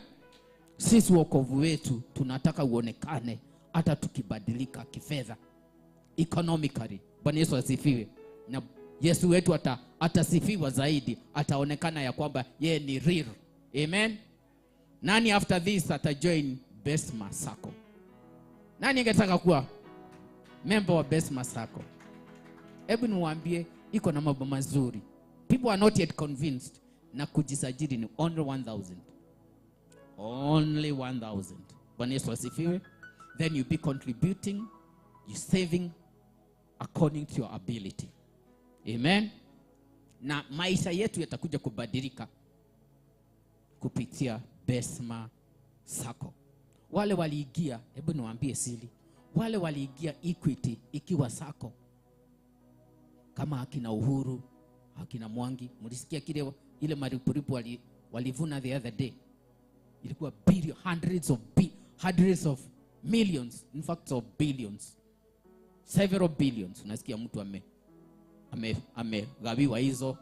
Amen. Kwa sababu yeye alikuwa msingi wa Equity. And Besma will be bigger than Equity. Bwana Yesu asifiwe. Pigia Bwana Yesu makofi. Pigieni Apostle Waruinge makofi kwa sababu ya hayo maono. Na mumekaribishwa mujoin katika hayo maono. Amen. Jambo hilo lingine ni hili. Ukipatiwa kazi kufanya katika kanisa, uwe mwaminifu. Amen. Na huo uaminifu wako utakupeleka mbali. Hata kama ni kufagia, hata kama ni kupanga viti, hata kama ni chochote kile, hata kama ni kuhesabu pesa, uwe mwaminifu. Na ukiwa mwaminifu, Mungu atakuaminia mengine mengi zaidi kuliko hayo. Bwana Yesu asifiwe. Pigia Bwana Yesu makofi. Makofi kwa Yesu. Amen. Nafikiria nimemaliza kila kitu, na sasa ningetaka tusimame, kila mmoja wetu tusimame, tuweze kumkaribisha mchungaji wetu Apostle Ezekiah Dora Waruinge katika jina la Yesu Kristo. Hata tukienda kwa class, mwalimu akiingia huwa tunasimama. Tumpigie Apostle makofi. Tumpigie makofi. Thank you. Na Mungu awabariki. Thank you. God bless you. God bless you, Mr. Elder Kimani. You may be seated. Thank you for the presentation. Tuliamua hivyo wazee watuongoze kanisa. Si umeona kumekuwa na stability sasa. Wajuaji wengi sasa wameanza kuondoka. Tutakuwa sasa tunapata watu ambao they came here because they want to be called sons and daughters. Attaining the position of becoming a son and a daughter, or a daughter, it is a sacrifice. It is not just coming to church. You may be coming to church, but you are not a son, nor you are a daughter. You came here commercially. You came here because you have money. You are earning something. You came here because there is a kagari you are following. You came here because there is a gentleman looking upon. If you cannot sit under and be taught the word of God, then you don't qualify to be a son. And I'm telling you, there is no blessing that you can get out of it. If you're not a son of this house, anything that I have as a father will not trickle down to you. You must be a son. And a son is that you do it voluntarily. You come to serve God because you're in the house of the Lord. Don't come to serve me. Don't serve me. I don't need your service. I don't need at all. That is why you see I don't have security. If I was the other people around here ambao wako na jina kama yangu, ningekuwa hapa kuna mtu amesimama hapa, mwingine hapo kuchuga kifo isipitie kwa murago inikute. Bwana Yesu asifiwe sana. Ukiuliza Mudhaura atakwambia Kenyatta alikuwa amechugwa mpaka na helicopter na vifaru kule baharini Mombasa. The entire security, the team Reke squad from Israel walikuwa na mchuga. Lakini venye kitu kilimkuja kikamubeba, mpaka kuna maaskari walijipiga marisasi. Wakufe wasiulizwe huyu mjamaa anaitwa kifo alipitia wapi akachukua mzee. Bwana Yesu asifiwe sana. Don't come here to serve me. Don't at all. I have nothing to offer. Sina kitu nakupatia. Serve God, because it is God who can provide. It is only God who can give you. I'm just a co-worker myself. I am a co-worker like you. We are working in a house like this one to serve our God as co-workers. Bwana asifiwe. So if I'm entitled to a security, you're also entitled to the same security. If I'm entitled to a salary, you're also entitled to a salary. So that is what I want you to understand. We did not come here to work. You have 7 days or 6 days to work wherever you work. Here we've come to serve God. And whatever that we can find, tuende tukule chakula tupate kuna mifuko miwili ya ugali ya uga, tunakula pamoja. Bwana asifiwe. Hallelujah. Asanteni sana kwa kunisikiliza hapo. Because I want to change you drastically. Pole pole mpaka muelewe. You need to be a son. If you are not a son or a daughter of this house, you need to qualify. And to become a son, you have to qualify. It is sio ati wewe mtoto wewe ni mtoto wangu kutoka leo. Wewe ni mtoto, hapana, you need to qualify. And to qualify, it is having the capability and the ability to serve here without demanding anything. Bwana Yesu asifiwe sana. Being a son is having that ability and the capability and a desire from your heart that I can serve here without questioning. I can come, mimi ni pastor, ninachukua kifagio, naenda pale kwa choo, napangusa choo vizuri na inang'ara, without wanting anybody to notice I did that. I can come and here, hii nyumba inahitaji shilingi 200 kulipa rent ama kufanya 100 kufanya jambo fulani, unaenda kwa account unatoa without being noticed. Unaweka kwa bahasha, unakuja unaagusha hapa. Na unaenda na unaandika hapo juu nimelipa rent. Hivyo tu. Na unaenda. Don't want. No, some people want me to see them, they are giving. I have nothing to give you. I'm a vessel just like you. Don't intend me to give you, to see that you have given. Intend God to see you are giving. And the intention of giving, it is which that makes God bless you or not bless you. Because you can even give 1 million, but you fail to get the blessings of heaven. Because God is not looking at how you best give. God is looking at how your heart was committed in the giving. God looks at the heart. Haangalii kama wewe ulitoa milioni 10. Haangalii kama ulitoa shilingi umefanya kazi gani kwa nyumba hii. Anaangalia hati yako. If you cannot be rebuked hapa, siwezi kukwambia mama hii nguo umevaa usirudi kuvaa. Nikikwambia hivyo na umang'aa una hiyo ya kosi unaenda huko. You are not a daughter here. Wewe ni mkora umekuja kwa hii nyumba. Na afadhali utembee na watu wawili ambao ni wa nyumba hii kuliko kuwe na multitude ambao ni mikora mitupu imekuja kukaa hapa. Na mimi nimekataa kutoka leo. Sitaishi na mkora kwa hii nyumba. Bwana asiwe sana.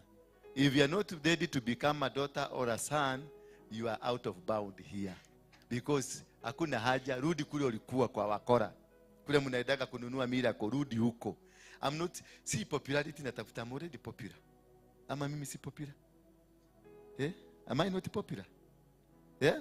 Kimundu kiria kia mugike.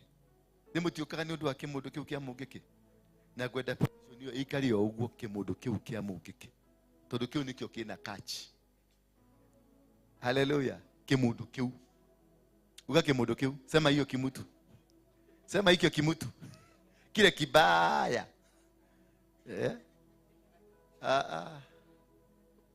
Wacha kunibadilishia maisha yangu. Pastor.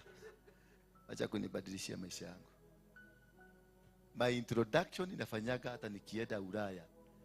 My name ni so and so, the founder of a group called Mungiki. Ndio unichukie mapema na uondoke mapema. Kama huwezi kukubaliana na kule nimetoka, kule ni tunaenda, utakubaliana na mimi? Hapana. If I cannot give you a testimony, my past is my testimony na ndio imefanya nyinyi wote mkuje hapa. It is my past, not where I'm going. It is my past because nimekuja nimejianika juzi kuna mpasta mwingine aliniita ati waende waniobe. Ati kamuuliza kwa nini? Ati leo kama mchungaji kuna mambo mengine unaongea na hafai kuongewa na mchungaji. Nikamuuliza ni gani? Hiyo mambo ya kutagasa wenye ulikuwa na wanawake wengi, watu watakuchukulia vibaya. Nikaambia nikamuuliza ninasema niko na wanawake wengi ama nasema nilikuwa na wanawake wengi? Akaniambia hiyo kusema ulikuwa, kuna maneno unapatia watoto wanasikia. Na sasa watoto wakisikia watachukua hiyo for example. Nikamwambia mimi sikukuja kuhubiria watoto, nimekuja kuhubiria mtu kama wewe, mjinga kama wewe. Nikwambie uliokoka. Kwa sababu nilimuuliza pastor, umeokoka ama hujaokoka? Akaniambia nimeokoka. Uliokoka kutoka kwa nini? Kwa dhambi. Nikamuuliza dhambi gani?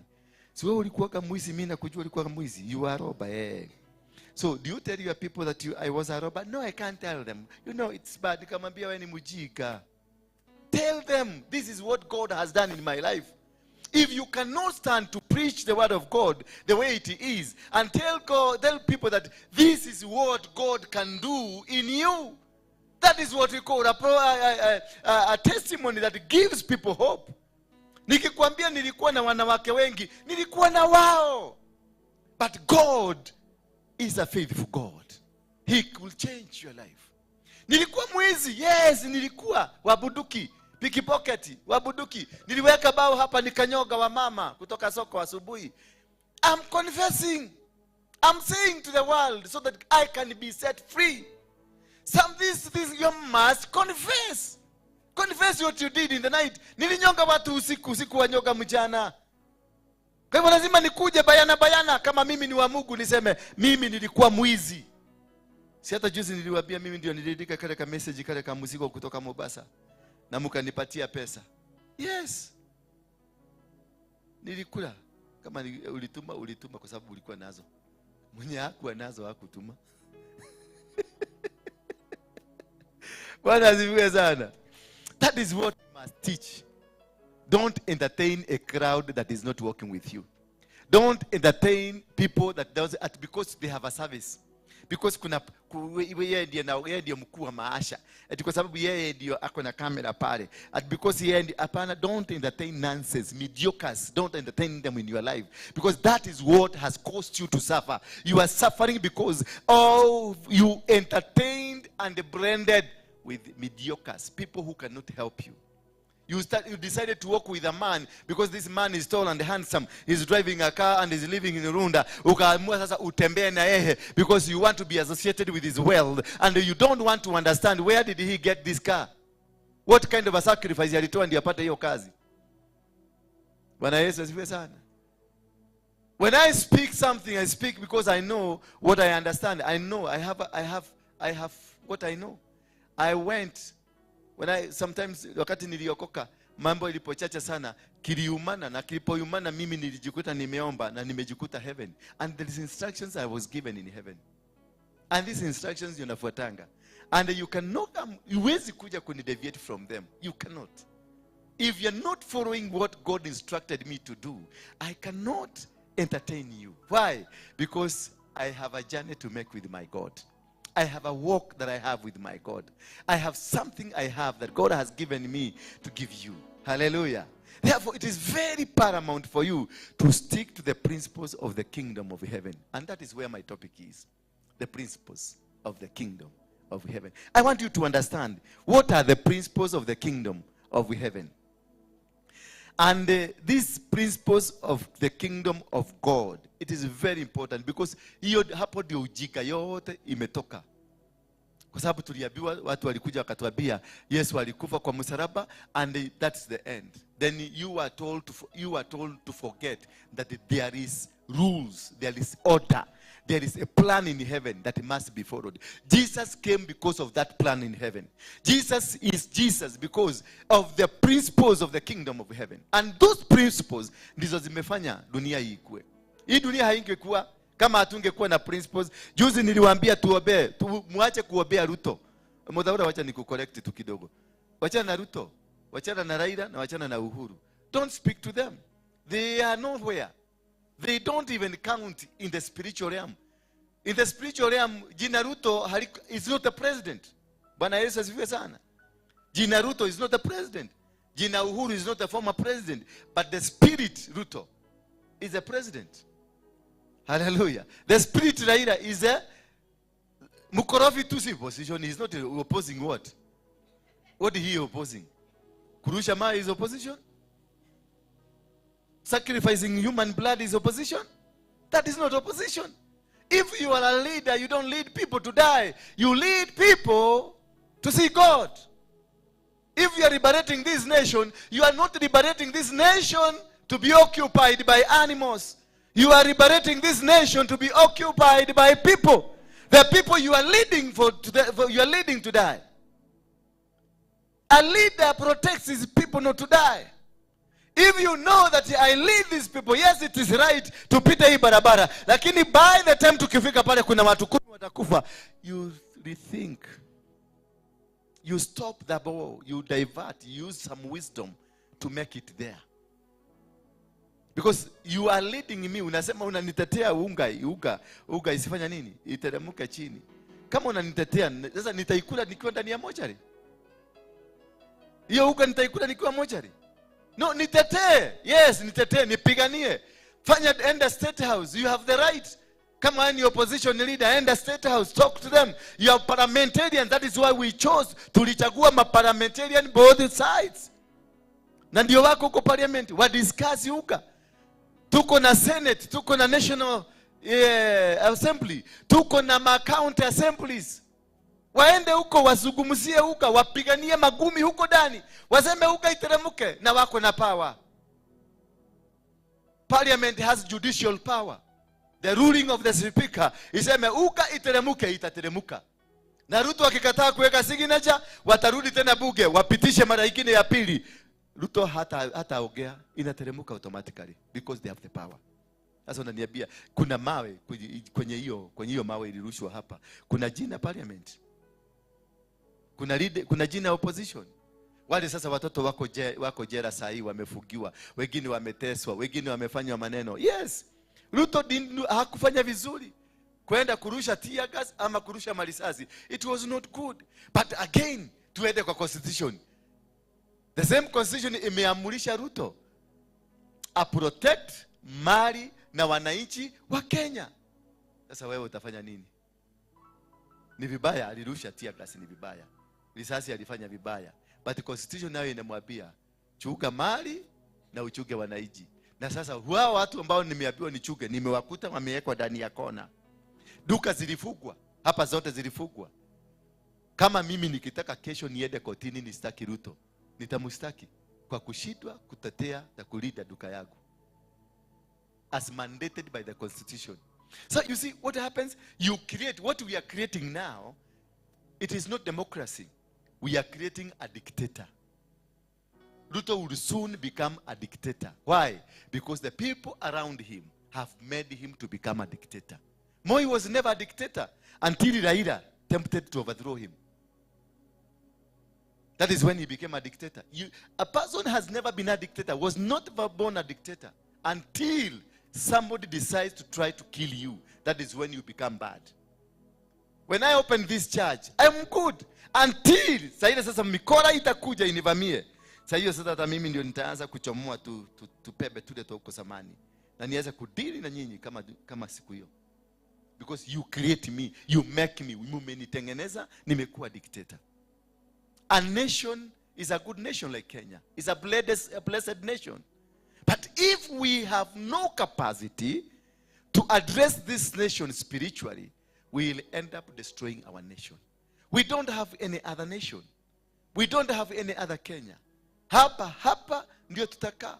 When Somalia walikuwa wanapigana hapa Somalia, wakati wa Siad Barre, they destroyed their nation until their nation is run from Isli.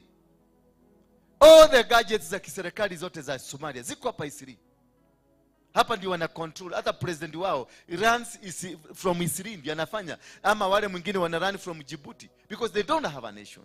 You try. Kuna siku walileta ile jichopefu siku moja. Ukaona pesa zinapimwa na rura kwa kibanda kama ile kibanda ya Getheri hapa. That is where they do their transactions. Because they don't have a nation. That is why they are scattered all over. And that problem, they wanted to transport it to many other nations. That demon that got into their nation, it has been transported. Now do you know the supremacy of everything? They want to manipulate, to kill, to destroy, and to do everything. That must be rejected. This is a nation of a Christian. Bwana Yesu asifiwe sana. We must reject it. We must say no. And I'm saying it from the pulpit. Because I'm here to defend my Jesus. Kama mnanipeleka jela, hakuna jela mpya mmejeka, ni zile najua. Zile Mudhaura alikuwa ananipeleka. Na huko ndani ukiingia ndani utapata kuna majina yangu huko ndani. Huko Motigodisha. Kwa dia hoya. I want us to look at the 7 principles of the kingdom of heaven.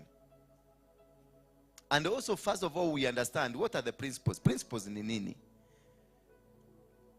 The kingdom principles, they help you to learn, to think, and to act like a kingdom resident or a kingdom ruler.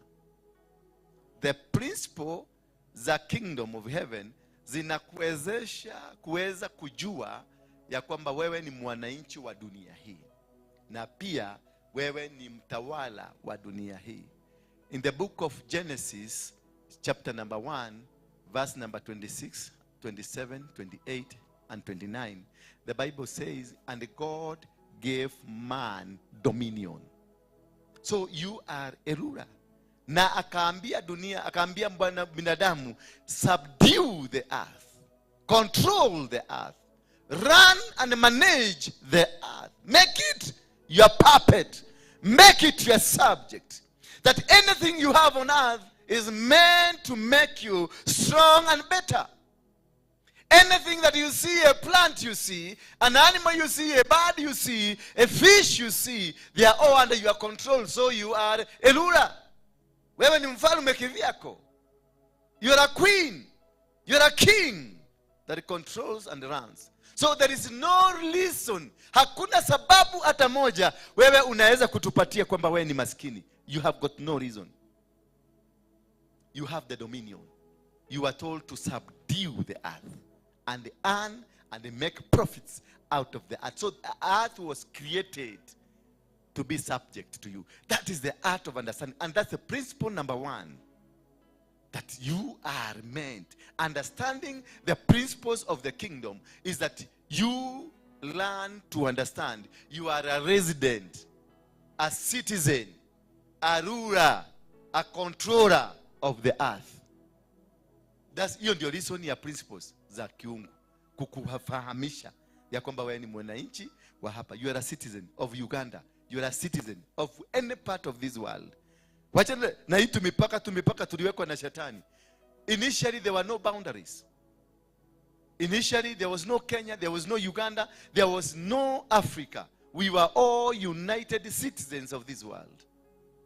That is why you see when we read the Bible, we find Ethiopia is part in the Bible. And walikuwa naita Kushi. And ukitafuta vizuri utaona ile sanduku la maagano, the Ark of Covenant, it was moved from where it was moved, ilienda ikiteremuka. Where did it end up to? It ended up to in Ethiopia by the sons of Solomon. Wakaileta Ethiopia in a mountain. Bwana Yesu asifiwe. It was brought in Ethiopia in a what? In a mountain. And this mountain goes to Mount Kenya. Around there, Kenya was part of Ethiopia before the colonizers. We were Kush. And this is where Jesus alikuwa anatembea. Bwana Yesu asifiwe sana. This is where he used to make a walk. You go to Ethiopia, utakuta wanaongea Amharic language, the language that Jesus spoke. This is where King Solomon was in Ethiopia. And that's where unakutanga Rastafari. For those who are Rastafari, Rastafari. For those who are called themselves Rastafari, they are not far away from God. It is only they miss one link.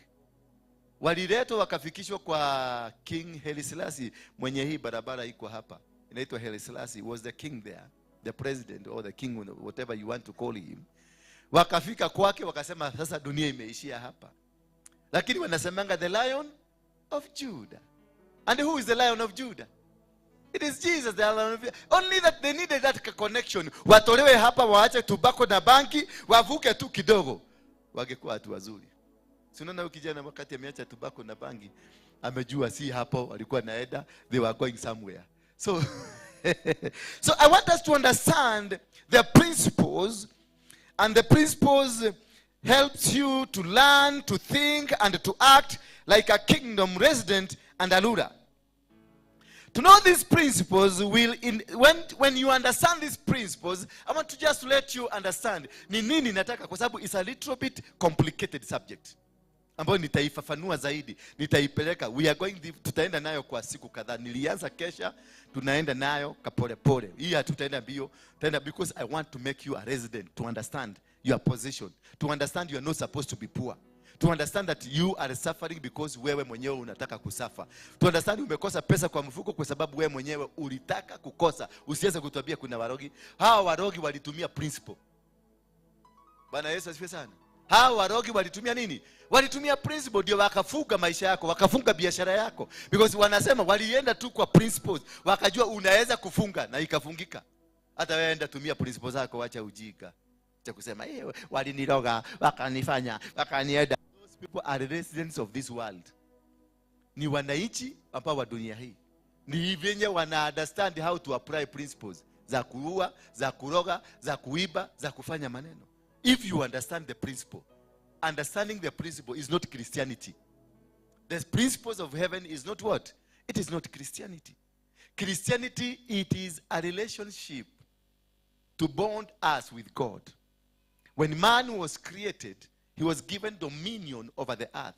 But we lost the dominion by the acts of Adam and Eve. That is how we lost the dominion. So after some times, God thought it wise to bring man back to the dominion. Because man never lost the dominion of heaven. Man never lost the integrity of heaven. He lost the dominion of the earth. So still man was recognized kule. Ndio maana Yesu akakuja na akaeko kwenye msalaba kama sadaka ya kumregesha binadamu aipate dominion ile alikuwa amepatiwa hapa duniani. Because God acts in the principles that he created. He created these principles that this is what you shall do for you to succeed. That is why you see kuna watu wanaitwa wa Chinese, hawamjui Yesu wenu lakini ndio wanamjengea barabara. Ndio wako na akili. Wahindi hawamjui Yesu wenu lakini wanajua wako na akili ya kufanya mambo makubwa. Bwana asifiwe sana. So being saved does not make you become stupid or foolish. Being saved creates a better platform other than others because you have a negotiating power which is more stronger than others because you have a relationship with God. And the Son of God, Jesus, died so that he can bring you closer to God. So when you go to your Father, you have that relationship. That whosoever believes, that's what the Bible says. That he gave his only begotten Son. So that whosoever that believes, he becomes superior than anybody else. So the blood of Jesus is meant to give you a better platform than the Chinese, than the Indians, than the others. But application of the principle of the heaven, it is universe to everybody. Bwana asifiwe sana. It is universe. And that is what the devil alienda kumtempt Yesu wakati alitoka kwa mlima. Because the devil knew this is a principle. This is not what you've been praying for. This is a principle. Jesus had came from prayers for 40 nights and 40 days. And when he came, he told him that jiagushe kumeandikwa. He quoted kumeandikwa. Bwana Yesu asifiwe sana. Yesu alikuwa amekufa hapo? Hakuwa amekufa. Lakini kulikuwa kumeandikwa. Na akaambiwa kumeambiwa mwana wa Mungu akisema maneno itafanyika. You got the power because he knew this Jesus is acting on the powers that are based in the principle of the kingdom. The principle, I'm trying just to give you an understanding of what is a principle. The principle ni sheria za kibinguni. Zile zilitungwa ni katiba ya binguni. Ni constitution. The principle is the constitution of heaven. And the constitution of heaven applies to everybody. Like the constitution of Kenya applies to Muslims, applies to Wakikuyu, applies to Waluya, because it is sovereign. The constitution of Kenya is what? It's superior. But men that wrote these that are Kenyans are sovereign to the constitution. So if I apply the principles and the constitution of Kenya, then I will get all that is pertained to the constitution of this country. So in heaven there is a constitution that was created by God. And this constitution ndio inatutawala. Ndio inatufanya to succeed. Kukuwa na kagari kazuri ni constitution. Kukuwa na shamba ni constitution. Kukuwa na maisha mazuri ni constitution. Because it is written in heaven that this is what you are supposed to get. Hivi ndivyo nafaa kuishi. Bwana Yesu asifiwe sana. Lakini sasa sisi wa Kristo tuko na advantage kubwa. Maana tukiokoka tunapata platform ya juu kuliko wale wengine, because we have a better relationship with God than any other, but we are all qualified to the wealth of ya hii dunia. Isaiah 45 inasema, I will give you the hidden treasures. As of now, who are enjoying the hidden treasures of the earth? It is the Muslim. Maana kule ndi wanachimba mafuta imefichwa huko chini. Bwana asifiwe sana.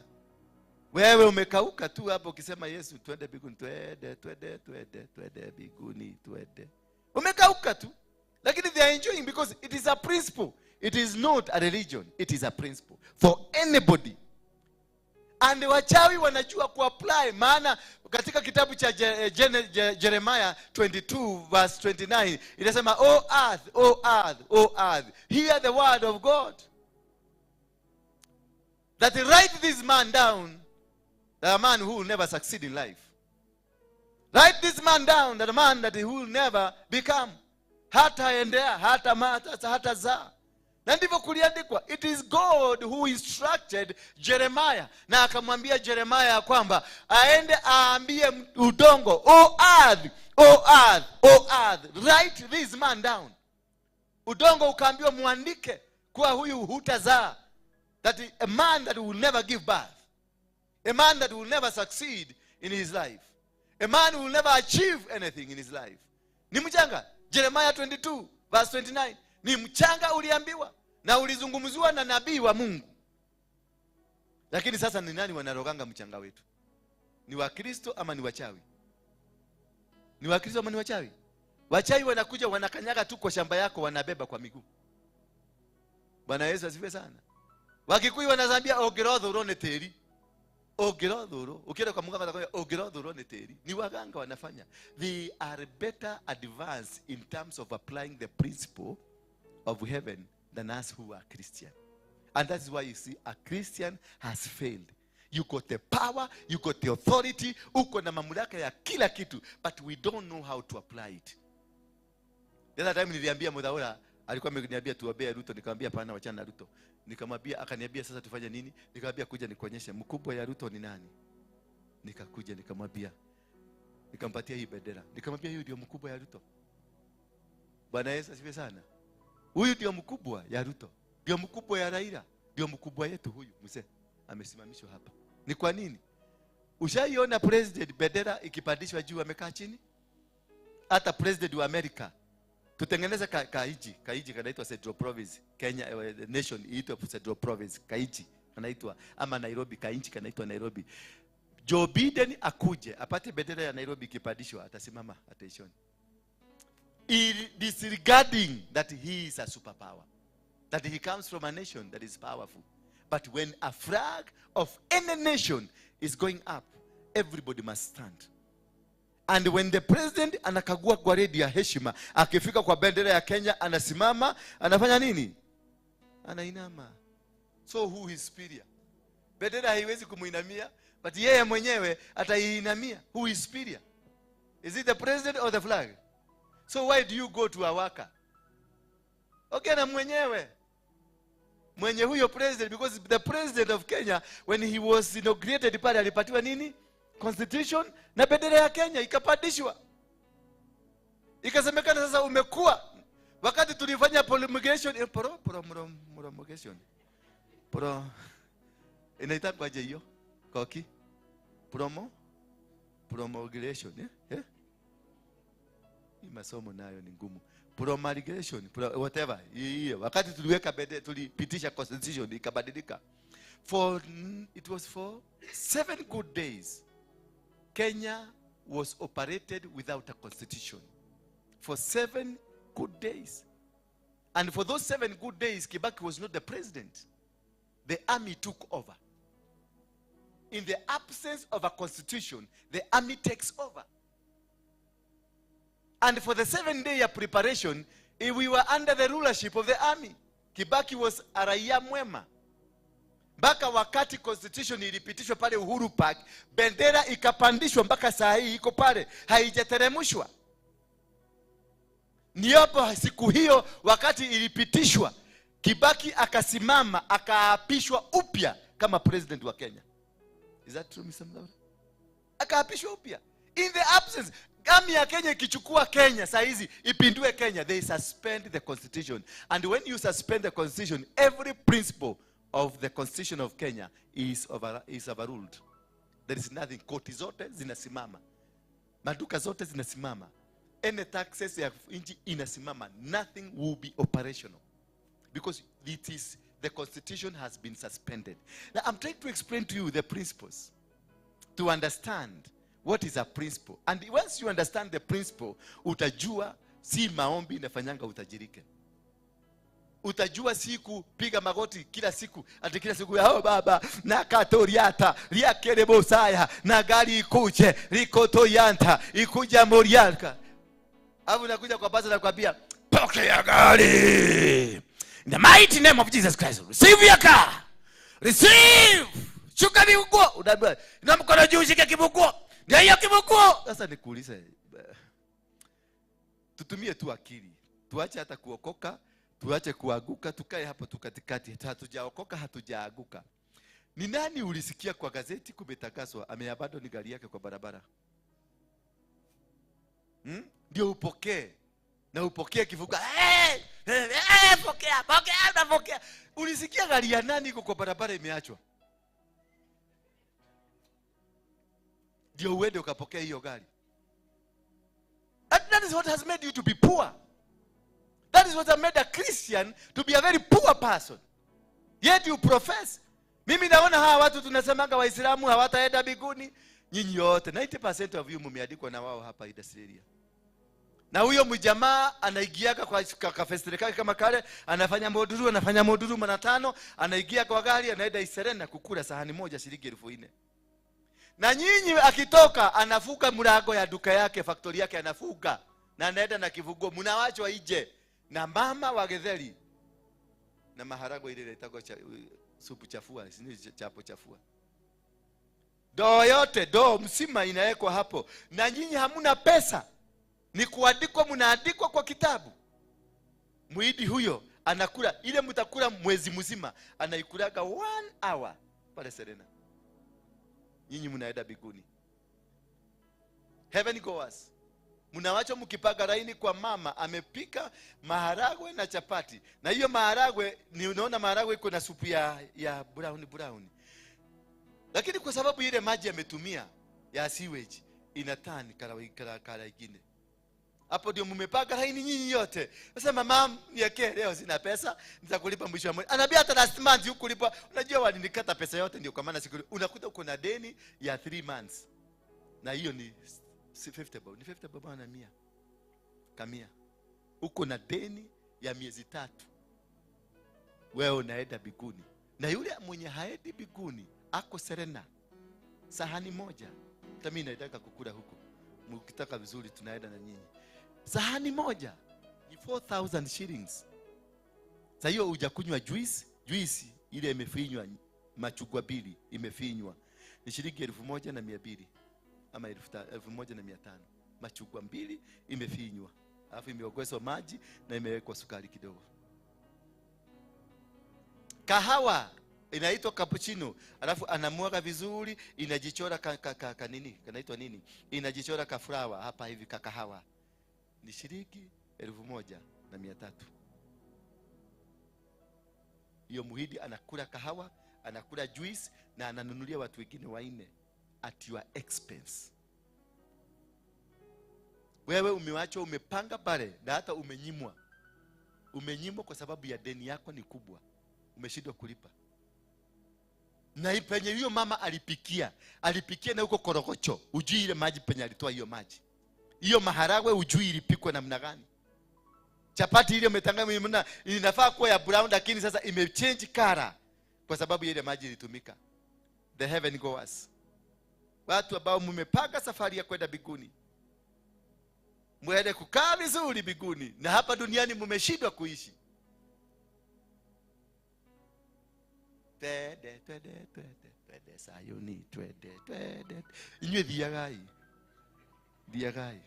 I need to drive a Mercedes hapa. Kule ni kuabiriwa tumeabiriwa. Tukifika huko we shall chart a new course huko. Lakini hapa let us live. Mama anauza kuku, namwambia niletee. Hata kesho niletee. Bwana asifiwe sana. Ni promote kazi yake, na mimi nitengeneze mwili. Nikienda huko nitaulizwa ulikula kuku? Yes, nilikula vizuri. Unaona beja nilikula. Sasa wewe si kufast, umefast. Watu wengi, Wakristo wengi, they are in constant fasting, not because they are fasting, but because they cannot afford a 2 meal in a day. Unakuta mtu akisema, Bwana Yesu asifiwe. Mchungaji kama mimi namaliza ibada hii na nguvu nyingi, naachilia upako, naachilia neema, naachilia kufunguliwa, naachilia mamlaka, naachilia nene, naachilia. Nikimaliza, si mimi najua kondoo zile zimenona, ziliko na mama kama mama Mudhaura, najua anafanya biashara kondoo kama hizo, dinabia ningetaka kukuona kwa ofisi. I have a special word from heaven. Ningetaka kukuona ofisini, niko na neno kutoka mbinguni. Ningetaka kuona ofisini, niko na neno kutoka mbinguni. Hakuna neno. Niuikie huko nikupatie matata yako. Ukiona hivi unaniona. Hata watoto wamefukuzwa shule jamani. Hata nimeshindwa kuconcentrate na neno. Kwa sababu nilikuwa naona picha ya mtoto yangu amefukuzwa. Sasa unashindwa. What were you telling people? What were you teaching people? Which God are you talking about? Kama makondoo zile unafaa kuja kusaidia wainuke, ndio unapeleka pale kuchinja, unakamua. That is ignorance of understanding that God has blessed you in the book of Genesis, that he has given you dominion. He has given you the power to become rich. He has given you the power to become whom you are supposed to become. The nation kama hii, tukisema tumekataa, tulikuwa hapa kwenye kesha, wale walikuwa kwenye kesha, tukasema maandamano haitafanyika Kenya. Tukaambia vijana ambao tulikuwa hapa, njoo murepent on behalf ya wale walitumika kwenda kurusha mawe. And they repented. Then tukachukua bendera, tukasema bendera, hapa Kenya hakuna maandamano. Then we told bendera, expose hawa watu ambao wanafanya haya maneno. Were they not exposed? Raila alitoroka akaenda kujificha Malindi. He went with a chartered plane na watoto wake. Uhuru alikuwa kule Karen, kukaingiliwa huko. Nilikuwa naona wakati alikuwa president, alikuwa sema gazeti ni ya kufuga nyama. Sasa niliona ameita watu wa magazeti waandike ripoti tusome after kufuga nyama. You must understand that when you are out, you are out. Preach a God that has got power to deliver. Not a God that cripples you to become poor. Becoming a Christian did not become, you didn't qualify to become a poor person or a stupid person. You are supposed to have an extra knowledge. Christianity gives you an extra hand, an extra knowledge to understand the principles of heaven. It is to do the will and the plan of God that he has for you. Now I want us to look at 7 principles. Tutaziangalia nyingi, but today I want to go. Hata kama nitaweza ni 7 ama nisipoweza tufanye 3. Then tutaendelea, nitawafundisha. By the time we finish this, hii kanisa itakuwa the most richest church in the world. Because ujinga itakuwa imetokea kwa dirisha, imeenda. Naye akili igie. Wanasemanga akili ni nywele. Na kila mtu akona za? Unfortunately zangu zimeenda.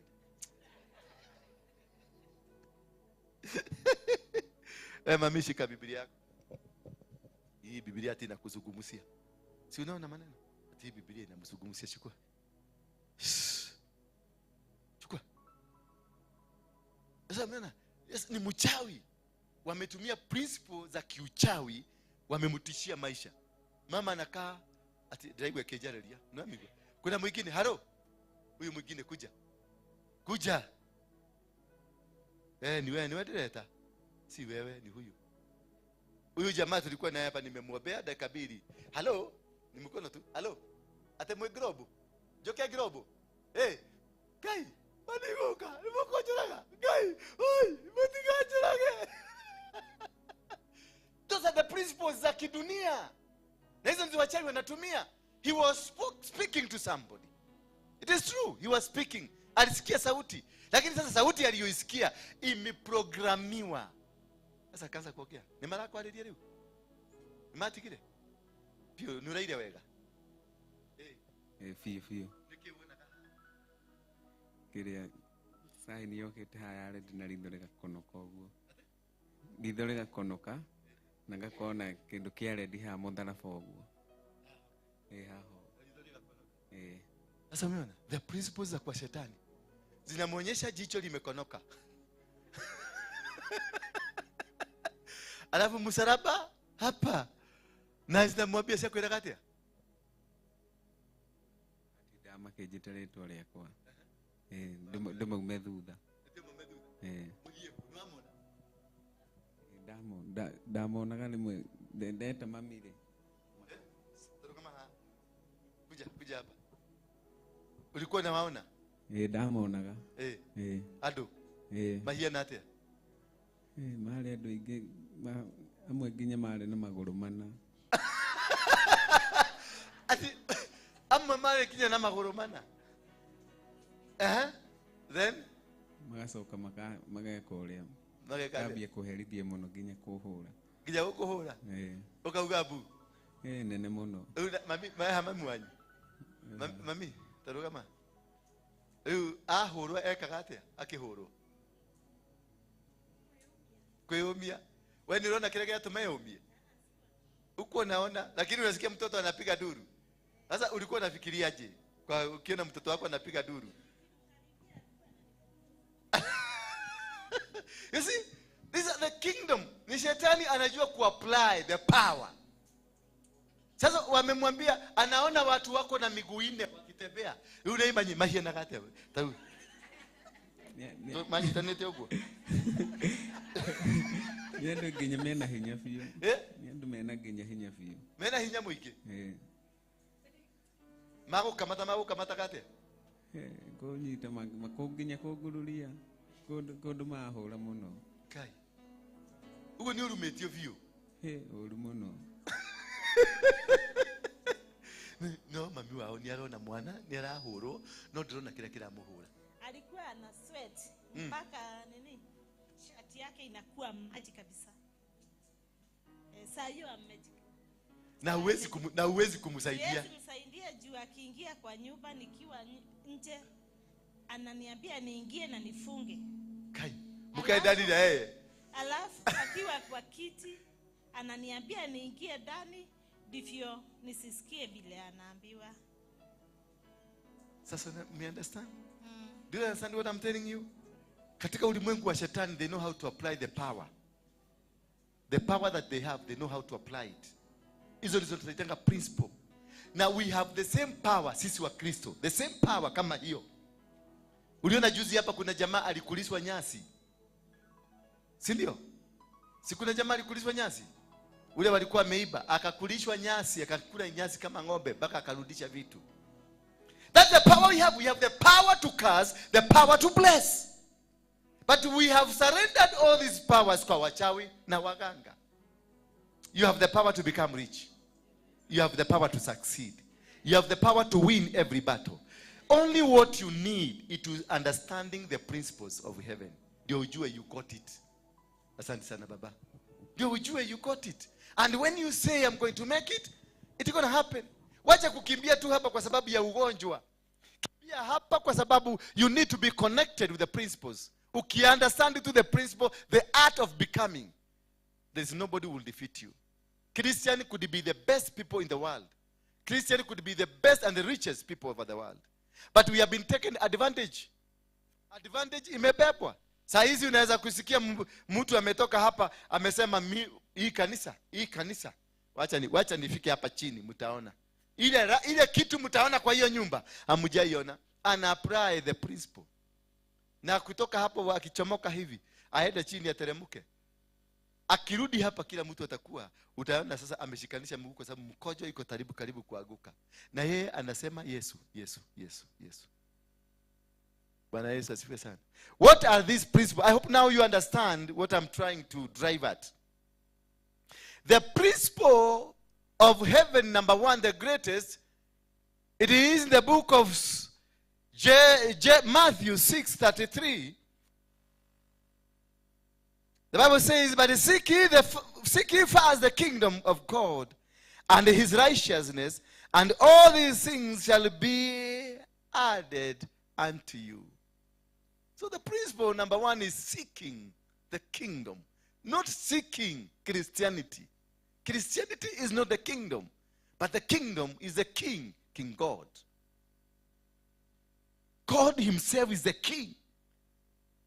Jesus is his son, sent to come and build the kingdom of God. The churches that have succeeded, they have sold the principles, the doctrine of it, not the principles and the doctrines of the man in charge. When we resolve to preach me, the day I'll get out of here, the church will sink. But if we resolve to sell the integrity, the plan, the agenda of this ministry, even after I've gone, the ministry will stand. And that is what the Catholics did. They sell the teachings, and that's why their teachings, ile inasomwa saa hii, kanisa hii iko hapa Holy Family Basilica. Uende Mexico, you will find it there. Hiyo ndio wamesoma. Because they have a principle, they have a guidance, they have a guideline. Na hiyo ndio wanafuata. Pia biguni kuna guideline. Kuna guideline ya mankind, ya kufanya mankind venye anafaa kuishi. Yule msichana anaitwa Wairimu alikuwa anaenda Tanzania, anachukua unga. Sio uchawi alikuwa anabeba, lakini kwa sababu ilinenewa na mchawi, ikafanyika dawa, akienda kufanya hivi, ile kitu yote atasema. Sababu alikuwa anakuita Mudhaura. Na si Mudhaura huyu, Mudhaura mwingine. Mudhaura, before you eat your breakfast, I eat mine first. Before you attend to your family, you attend to me first. Before you do this, you do to me first. Mudhaura, I call you. Na akaambiwa ni majini. Na majini yanaambiwa, go search Mudhaura, bring him. Na Mudhaura ataambia bibi. Bibi anamwambia, uradhiko, acha ujika wewe. Unafikiria, acha kukuuliza maswali ya ujika. Kwa sababu kitu imetumwa. Na it is a principle. Ni ufalme ambao uko na principle hiyo. Ndio inatumwa. Ni uga ya kisiagi. Ama jivu. Mohu, ukaruto mohu. Kuna siku moja nilikuwaga pale Nakuru. Wale wananijua nikiwa Nakuru. Nilikuwaga mugaga hapo. Na sikuwa mugaga ati mugaga original. Ni pesa tulikuwa tunatafuta. Pale kunaitwa Shabab. Ni pesa. Na watu walikuja. Na watu walikuwa nakuja kwa mugaga maarufu kutoka Mozambiki. Kwa sababu singesema kutoka Tanga. Maana Kiswahili yangu ni si mzuri. Nilikuwa tumetoka Mozambiki. Mugaga anatumia vibao na namba ya simu. Watu wanakuja. Ni kuna mama najua, hata saizi namjua. Lakini siwezi taka nijue. Alikuwa anatafuta watoto. Lakini niliapply principle ya kwa shetani na ikafanya kazi. Maana nilimpatia jivu, makaa nilisiaga makaa hiyo black, nilisiaga mzuri na jivu na uga ya ngano, tuna mix hapo. Namwekea kidogo hapa, hiyo ilikuwa shilingi 30,000. Namwekea ingine 30,000. Namwekea ingine 30,000. Jivu na makaa kusiaga na uga ya ngano, kajiko kanusu kale kama sukari. Nilimuzia 30,000. Nikamwambia sasa ramba akaraba, raba ingine akaraba. Nikamwambia re baba. Akasema re baba. Watoto ingia. Alisema mapacha.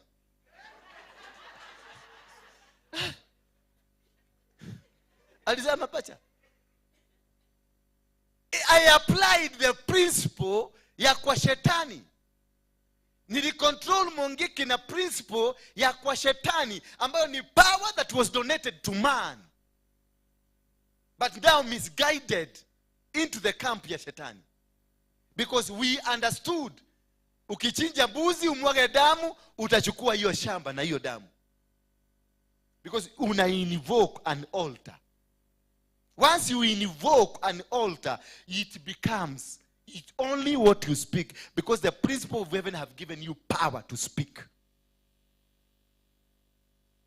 That is why we are told to confess. Once you confess, it becomes. Ukisema uanze kusema niede na dena, it shall come to pass. It is a principle. What you confess is what you become. Bwana Yesu asifiwe sana. The church has failed because the largest part, hebu count kutoka asubuhi leo. Umetaja shetani mara ngapi na umetaja Mungu mara ngapi? Then you will know who is superior in your life. Devil, you're a liar. Shetani ashidwe. Niye ndare kana na agoma. Niye dikweda maudu magoma. Niye dikoma dokojareria. In 1 hour, you have mentioned the devil 10 times and God 0 times.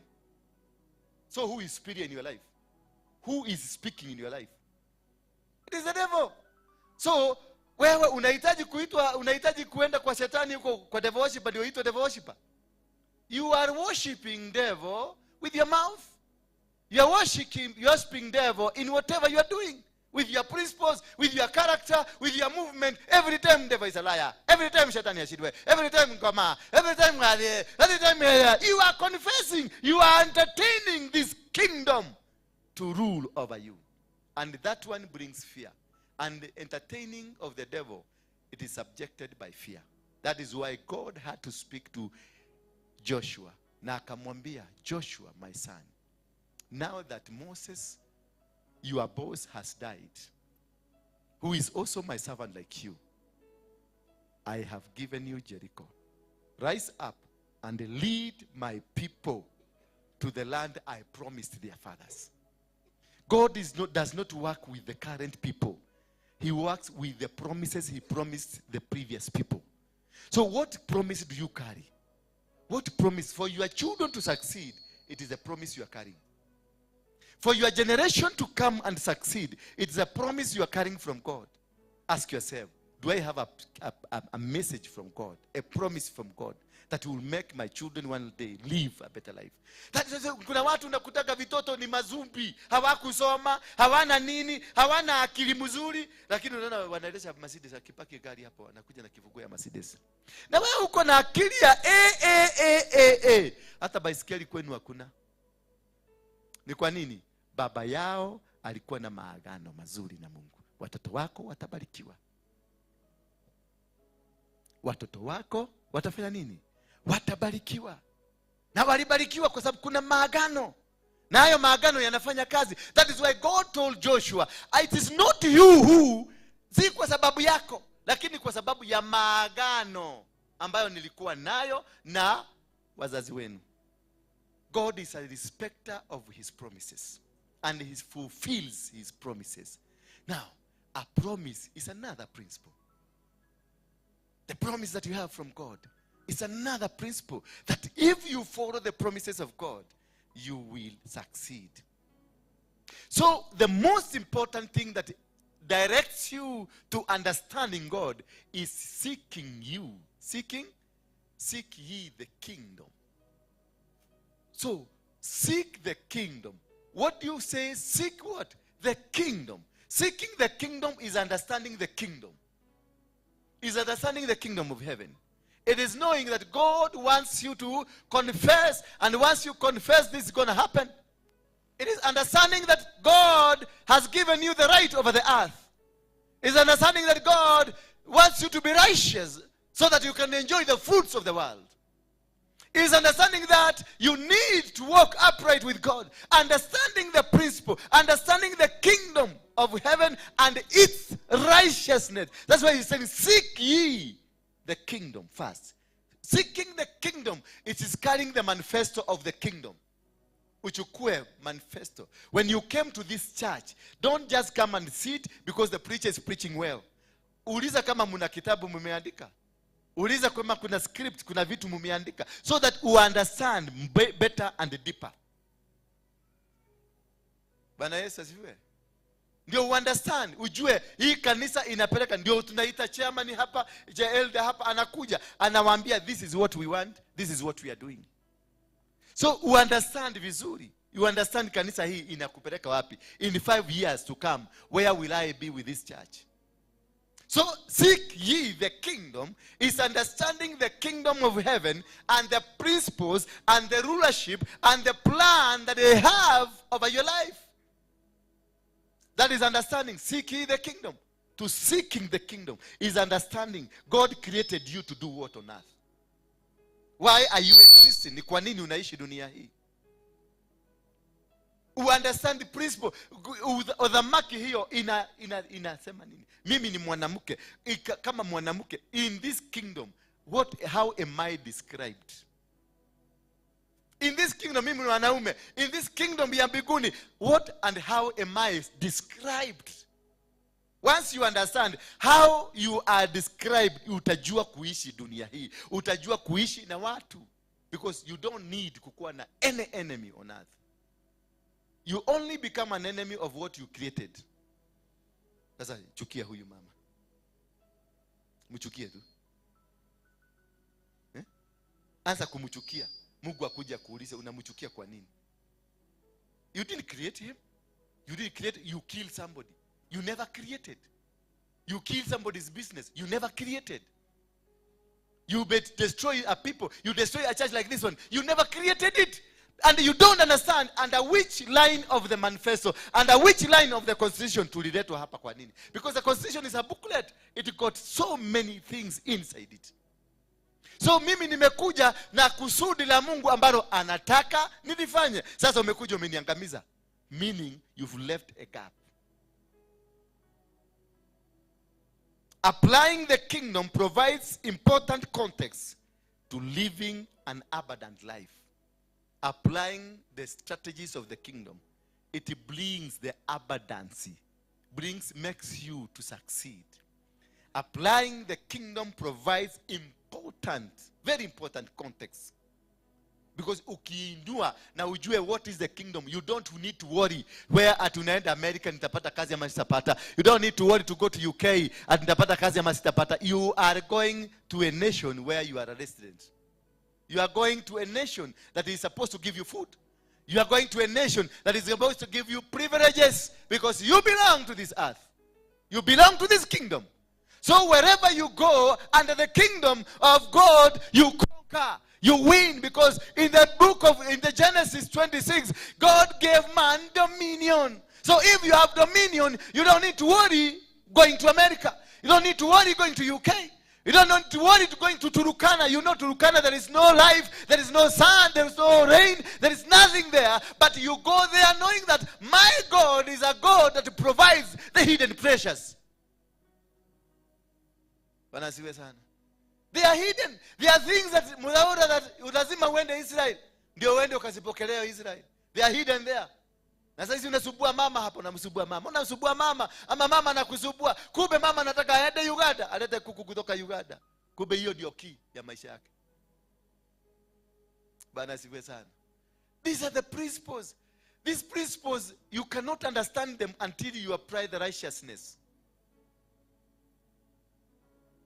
Because they are shocking. If tukiangalia zaidi, they are confusing. Because I have man A, tuseme man A here and man B here. Man A ako na ugonjwa ya kansa na man B ako ndio mwenye mochari. Man A ameleta tithe yake na fungu la 10 na sadaka zake kwa sababu anataka muujiza wa kupona. Na man B, who is the owner of the mall, amekuja na sadaka na kila kitu ambacho kinataka. Ndio. Na tukasoma Malaki 3. Is it Malaki 3? Yeah? Atitoeni zaka zenu, fungu zenu za 10 na malimbuko, muone kama milango haitafunguliwa na madirisha. Bwana Yesu asifiwe sana. So man A who has cancer amekuja kuomba dirisha na milango ifunguke. Maana amekuja na tithe na sacrifices na nini? Na malimbuko yote ameniletea. Mimi ni mhubiri hapa, mimi ni mchungaji hapa. Man B, yeye amekuja madirisha na milango ifunguke. Haleluya. Man B anataka milango gani ifunguke? Watu wakufe. Na beside kuna mtu the possible candidate. The possible mwenye anaweza kwenda haraka sana. Na yeye amekuja hapa na tithe. Na mimi ni mchungaji hapa. Hawa watu wawili nitaombea aje? Yeah? Hawa watu wawili, yule anataka kupona na huyu anataka nini? Wote wanataka milango na madirisha zifunguke. Bwana asifiwe sana. Huyu wa mochari anataka milango na nini? Na madirisha sifunguke. Na akikuja kiakitoa hapa, tiles yamekaa hapa, anawaangalia, anaona wateja hapa, anaona hapa, the postable customers. Naye huyu analilia Mungu, anamwambia Mungu sitaki kukuja. Naye huyu ameambia Mungu niletee. Na mwenyako karibu wako hapa. Na wewe ni mhubiri hapa. Utapokea ya huyu? Ama utapokea ya nani uache ya nani? Sasa mimi nitakuwa nimefanya kazi gani? Mimi ambaye nimeobea huyu wa mochari na mambo yake yaende afuguke. Who am I? Mimi ni muuaji. Ama mimi si muuaji? Si nimempatia power. Aende aitisha watu wakufe. Tuchukue example mzuri. Tuchukue Karo pale. Karo ni daktari wa macho. Na amesomea udaktari wa macho. Na Karo analalaga hapa kuombea kanisa na kuombea kasi yake iongezeke. Karo anatuambiaga tufanye nini? But God will answer her prayers. Bwana asifiwe sana. God will answer her prayers because that is the principle. Hivyo ndivyo kumeumbwa. That is the principle of heaven. Ataanza huyu wa mochari, atampatia maombi yake, atafanya. Kwanza ikiwa mochari yako ni ya class, utasikia watu matajiri wameenda kadhaa. Ndio nani afanya nini? Ndio apeleke mtoto wake shule. Kwa sababu atakuja ni muombee na ananiambia watoto wamefukuzwa shule. Wanasomeanga Cambridge University. Wote asionyesha kwa shule sieja. Mutugata lido katuohoere. Wira wako wagire. Wira wethe muno.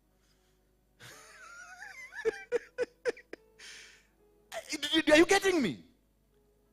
That nitamuombea ndio kazi yake ipanuke, watoto waefanya nini? Waende Cambridge. So maiti yako ndio itapeleka mtoto wa mtu na hapo akasome. I say. Unanielewa? Lakini ule anatengeneza majeneza ako na watoto anasomesha na anategemea majeneza yale ndio watoto waende shule. Amekuja hapa kanisani ni muombee kazi iongezeke ndio alipe school fees. So what will happen? Watoto wake waendelee kuishi wakisoma at the expense ya watoto wako. Wewe wako tuzike, wake waishi. Hiyo ndio inaitwa the principle of the kingdom. Understanding the principle. Understanding that God is fair to all. God is fair to all. That is why he created Buduki. Akapatia na akili. Akapatia mtu anaitwa Klashkov.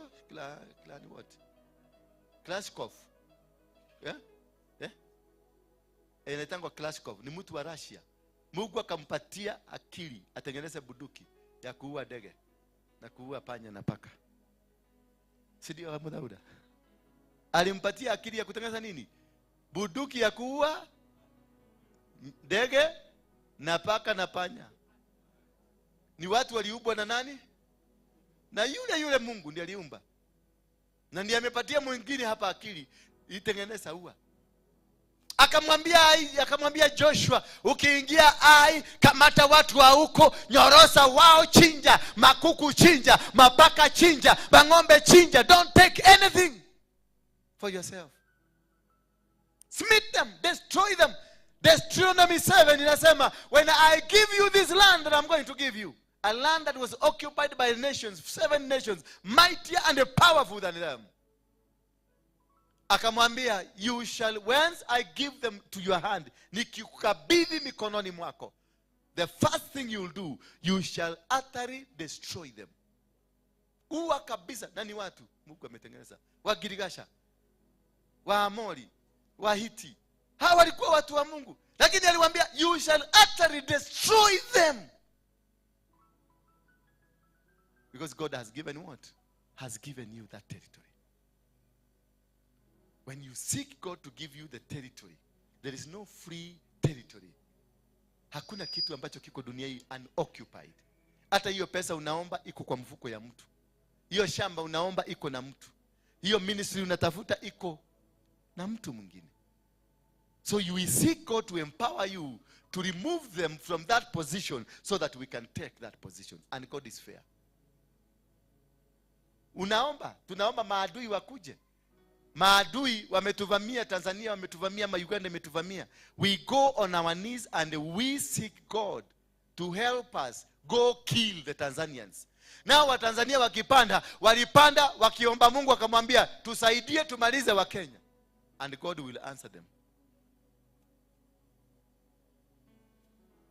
That is the principle of God.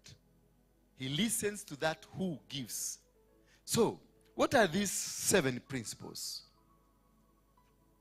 We start by principle number 1 is prayer. Principle number 1, it is prayer. The prayer that we do links you to a deity. The prayer that we do links you to a deity. A deity may be God or may be the devil. Once we do the prayers, we see God. As I've given you this example of the morgue person. Alikuja, akatoa sadaka zake. Ndio Mungu amsikie. Amfungulie milango na madirisha. Sio milango peke yake. Milango na madirisha. Ndio kufanyike mtu mmoja tajiri akufe. Ndio mtu wawili watatu wakufe, accident ifanyike. And God listens to that. So it links you.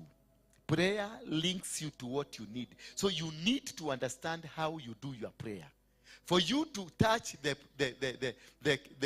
kingdom that you are seeking, the kingdom. For you to understand the kingdom or to connect you to the kingdom. For you to, not every prayer that can connect you to the kingdom. Ile maombi unafanyanga, you need to redivine. Hannah alikuwa naomba, anambia Mungu nataka mtoto. Until when she discovered God is not looking for a baby, God is looking for a prophet. Then that is when she changed how she was praying and seek God. Akaambia Mungu, ukinipatia nitakurudishia kwa madhabahu. So she understood God is not looking for a baby. He's looking for a prophet. Because already alikuwa na watoto.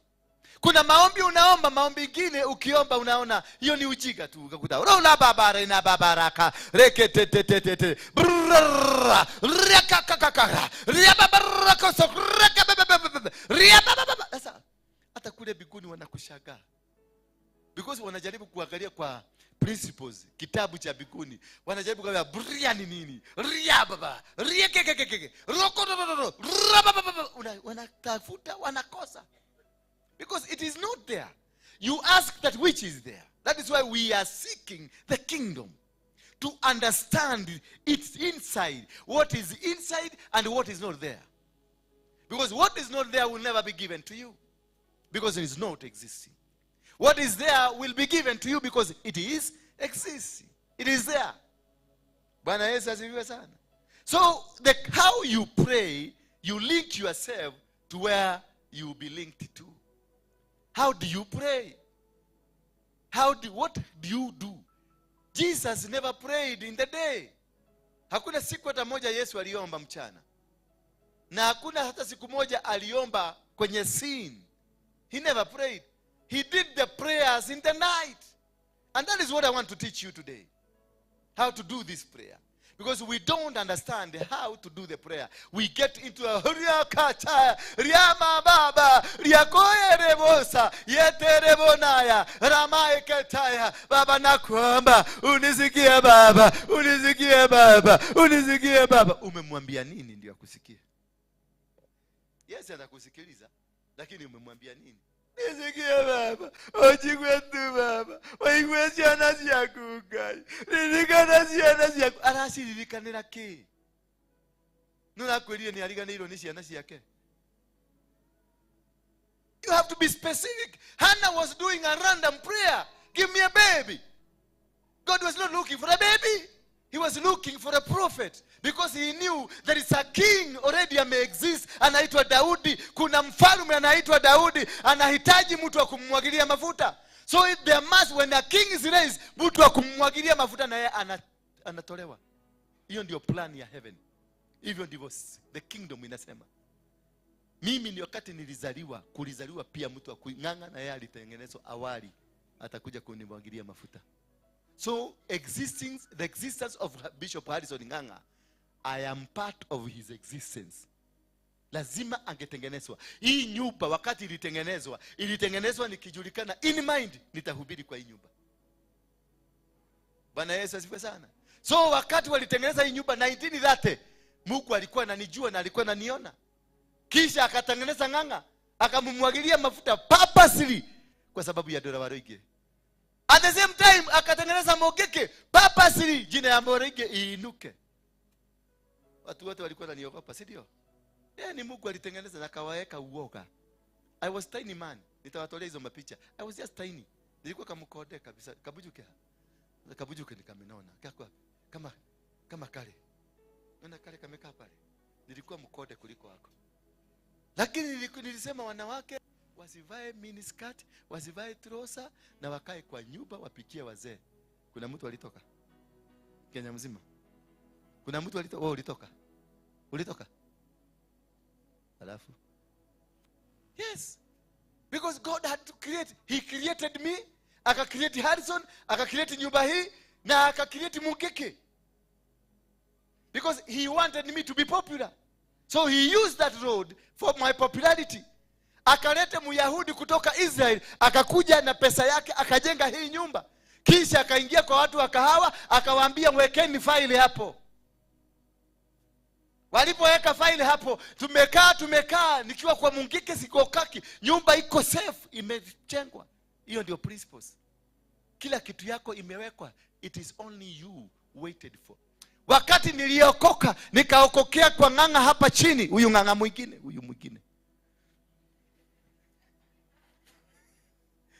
Nikampeleka hapo, nikampatia hiyo kiwanja ilikuwa yangu. Hapo neno evangelism imejengwa. It was my ground. Nikampeleka hapo. Tukaenda na brother yake tukanunua chuma, tukajenga hiyo kanisa, hizo chuma zote.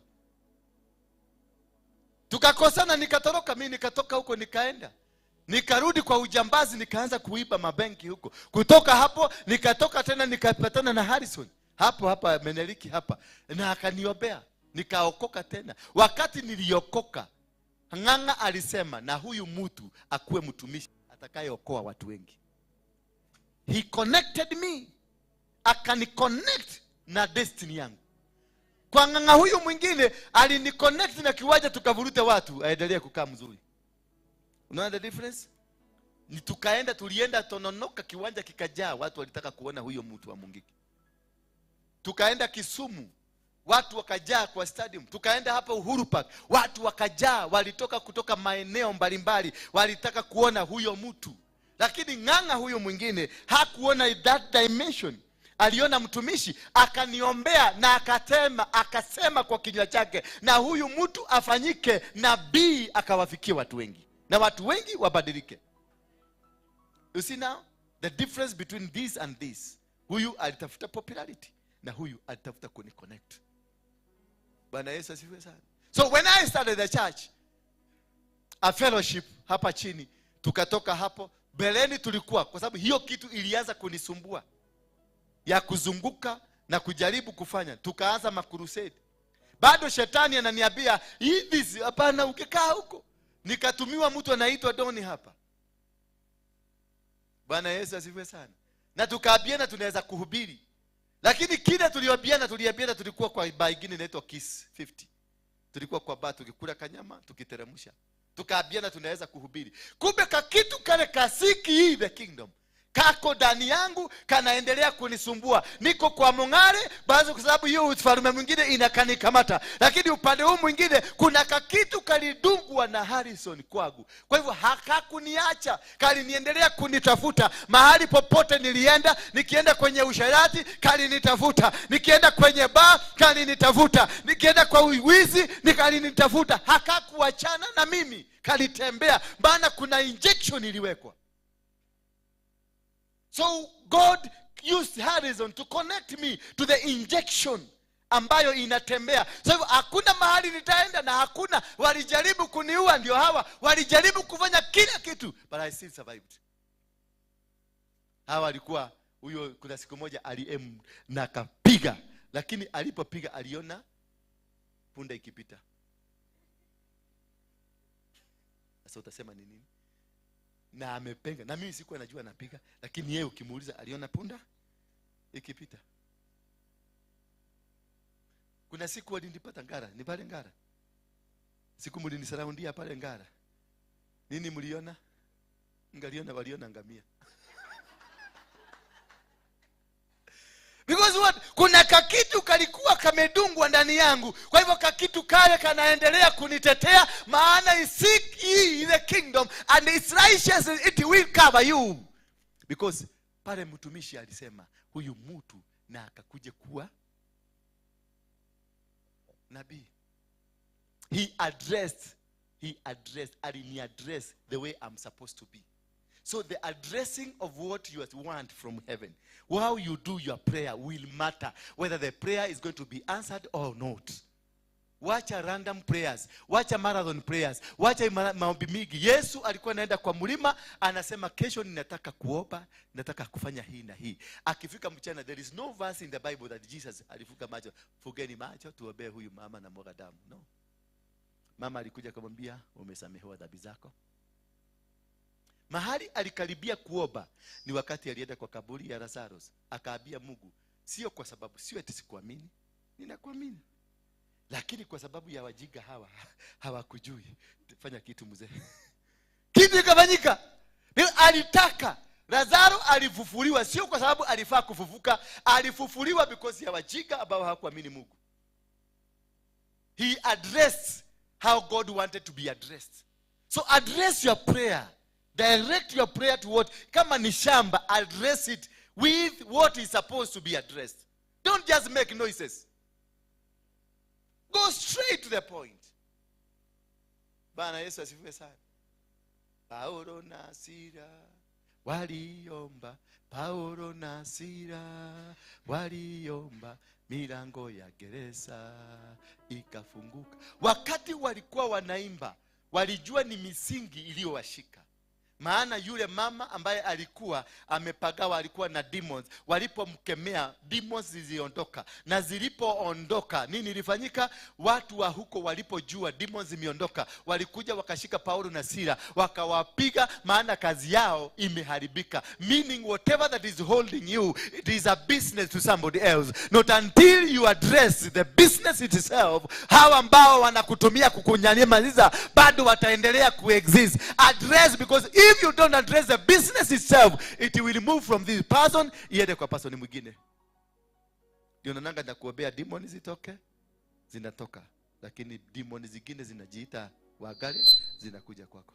Sababu you never address the business. Address the business. Paulo na Sila alijua huyu mama anashinda akitufuata, wakatoa the demon. Walipotoa the demon, wenye demon wakakuja. Kumbe mwanamke sio mwenye demon. Mwanamke hakuwa mwenye demon. Demon zilikuwa za watu. Na wakakuja wakakamata hawa jamaa, wakawauliza ni kwa nini mnatuharibia biashara? Immediately wakapelekwa kwenye soko, wakatandikwa vita, kisha the magistrate akaitwa, akakuja akatoa hukumu. It is a chain. A demon that is in you, it is not one, it is a chain. That is why you must understand when you are breaking the altars, you need to break them as a chain, not as a singular.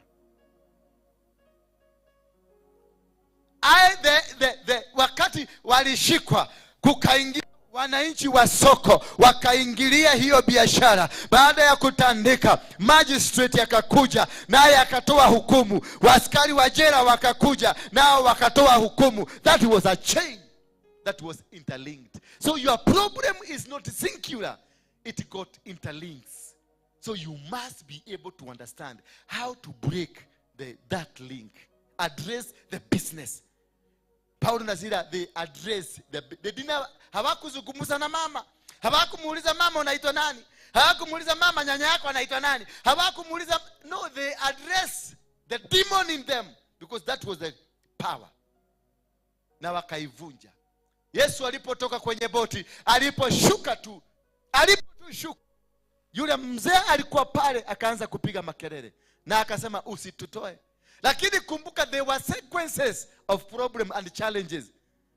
Wakati walikuwa kwenye boti ilianza kuyumba, boti ilianza kuleta shida, mawimbi yakakuwa mengi, yakakuwa yamezidi, mpaka watumishi wakakuja, wale watu wake wakakuja, wakamuuliza, wewe Yesu, kwani unataka tukufe? Ulikuwa na plani tukufe? Ile kitu hakujiuliza kama wangekufa, si hata Yesu angekufia hapo? Ama angeruka? Sasa walienda kumgulia, yani wewe unalala tu, unataka tukufe. Unataka tukufe. Because they had the entire hope on this man. So they were just like, how can this man, yani anasikia venye kunaenda, and this man is not acting. Jesus, when he woke up, he told them to keep quiet. And he silenced. But what was the cause? The waves. What was the cause, if I may ask you, Pastor? Ni kulikuwa na upepo mingi ama? So, the waves that were coming were not coming because kulikuwa na wave ama kulikuwa na maji mingi, hapana. It is the demons that were in that man. They discovered in advance there is an enemy coming to attack us. So they sent their soldiers to go and attack them, not to come. But so that is what is happening to your life. When you start the process of deliverance, the demons will be said way ahead of you. When they knew that I'm going to become a king, when they knew that I'm going to be a prophet, when they knew that I'm going to conquer this nation, they came early enough and they diverted me to become a mungiki. Na wakaniambia sa mungiki hapa ndio maneno iko. And I was accepted by all. It is Moi who gave me the letter, the first letter ya kuanza kueneza mungiki. President Moi mwenyewe. But how? I was taken tomorrow mahali panaitwa Karirikania. Tukapigana vita za Wakalenjini, nikashinda. Nikaua yule umbwa ambaye alikuwa wanatumia kama kiapo. Nikamuua. Na watu wote walikuwa wameniambia nisijaribu nitakufa. Niliua hiyo umbwa. Nilipoua hiyo umbwa, wazee wa Maumau. Kuna shamba iko huko Jora inaitwa Bethel. Bethel ni Nakuru District Ex-Freedom Fighters Organization. Bethel, Nakuru District Ex-Freedom Fighters. It was given to the Maumaus. Those are the pillars of this nation. The pillars, wale walitoa madhabahu, wale walikuwa na nyuma na maoth, wale walifanya mambo yao yote. Bwana asifiwe sana. Immediately waliposikia vile nimeua hiyo mbwa na Wakalenjini wametoroka, walikuja wakanitafuta. Waliponitafuta walinipeleka shamba inaitwa Karirikania. Karirikania ilikuwa ya Maumau. It was named after Karirikana Memorial. Bwana Yesu asifiwe. It was a memorial site. There they slaughtered a heifer. Walichinja nini? Heifer. Mnajua heifer ni nini? How many of you know a heifer? Heifer. Yeah? Toi. Degwa ya mudebore.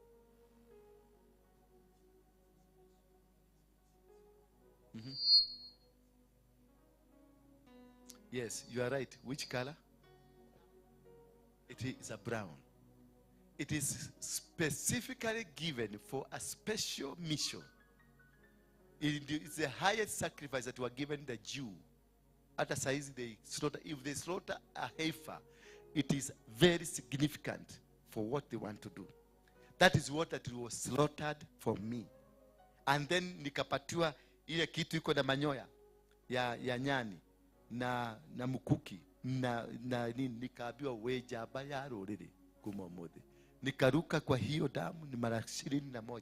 Nikaruka mara 21. Wakanizunguka kwa kanyumba kingine nikiwa Noi. Wakanizungusha, wakiniambia venye nilikuwa nanena. Ninanena. Sasa hiyo niko Noi na ninaona ni vizuri sana. Nikaingishwa kwenye ufalme. Kwa hivyo nikawekewa mtego. Vita za Moro zilitengenezwa kwa sababu yangu. Ndio niwekwe kwenye mtego.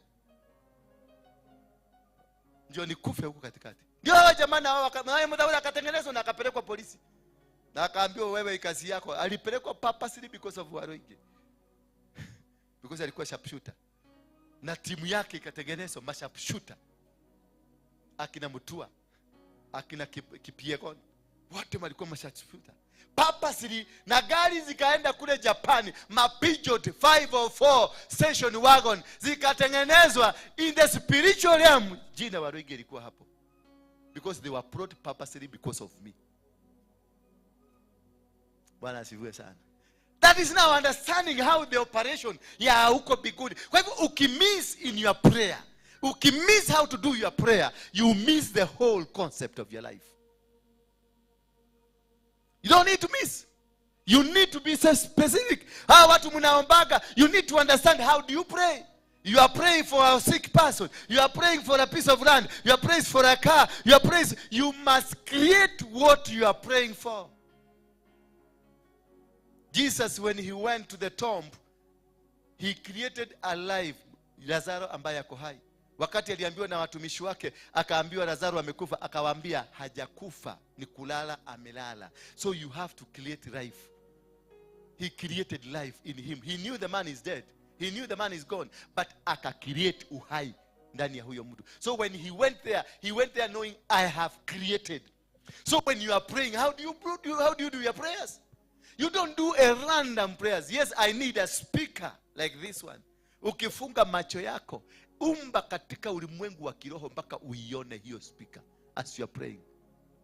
Uione. Kama ni healing of somebody. That is why I will wake up in the middle of the night to go and speak healing and pray for the healings of the people. So ninatengeneza uponyaji wa cancer in the spiritual realm. Ninatengeneza. Before something happens to you in the physical, inakuanga ishafanyika in the spirit. So when you are praying, you just don't do raketerebosa riaboboboriadana yekere. Hapana, kama ni gari unataka, be specific. Itengeneze in the spirit. While praying. While doing what? Praying. Itengeneze in the spirit, uilete na uione ndio hii. Na uiweke kala. Na uiweke kila kitu. Then catch it. In the spirit, catch it. It will come to pass. In the spirit ukikamata. Uitengeneze kama ni shamba unataka. Hivyo ndivyo wachawi wanafanya. Ukienda kwa mchawi, anakuleta, anakuuliza ni nani? Anayekwambia ni Ezekiel. Ezekiel mgani? Kenya ajui. Basi anachukua kioo, analeta huyo mtu mpaka kwa kioo. Akimleta kwa kioo, anakuuliza unataka tumfanye nini? Nataka tumuue. Alafu anafanya nini? Anachukua sindano, anadunga. Mahali amedunga, unaona damu imeteremka. Ukisikia kidogo, unasikia Kenya ajui amekufa. You have to create what you want in the spirit while praying. Wachana na maombi random. Wachana na maombi random. Be specific, and that which you want to pray for, bring it. Kama umefunga macho, kama ni bibi unataka, na nisiwabii hivyo mwende mkanifurute, mimi huwezi kunifuruta. Ufunga macho, useme I need so and so in the mighty name of Jesus. Umulete, ukiona ameletwa na amekuja amesimama mbele yako, that thing will happen for sure. Mimi nikikuambia nijue unaenda kukufa, nitajua. Tafuka tu macho, nalete uhai. Nikiona imekataa, nitaletwa nionyeshe saduku umekizikwa. Mimi tutakata maombi yangu, nikwambie ukakaka nitatoka hawaya. Lakini mimi najua wewe ni msiba. Yes. So wacha ujinga ya maombi. Reba kadararaba.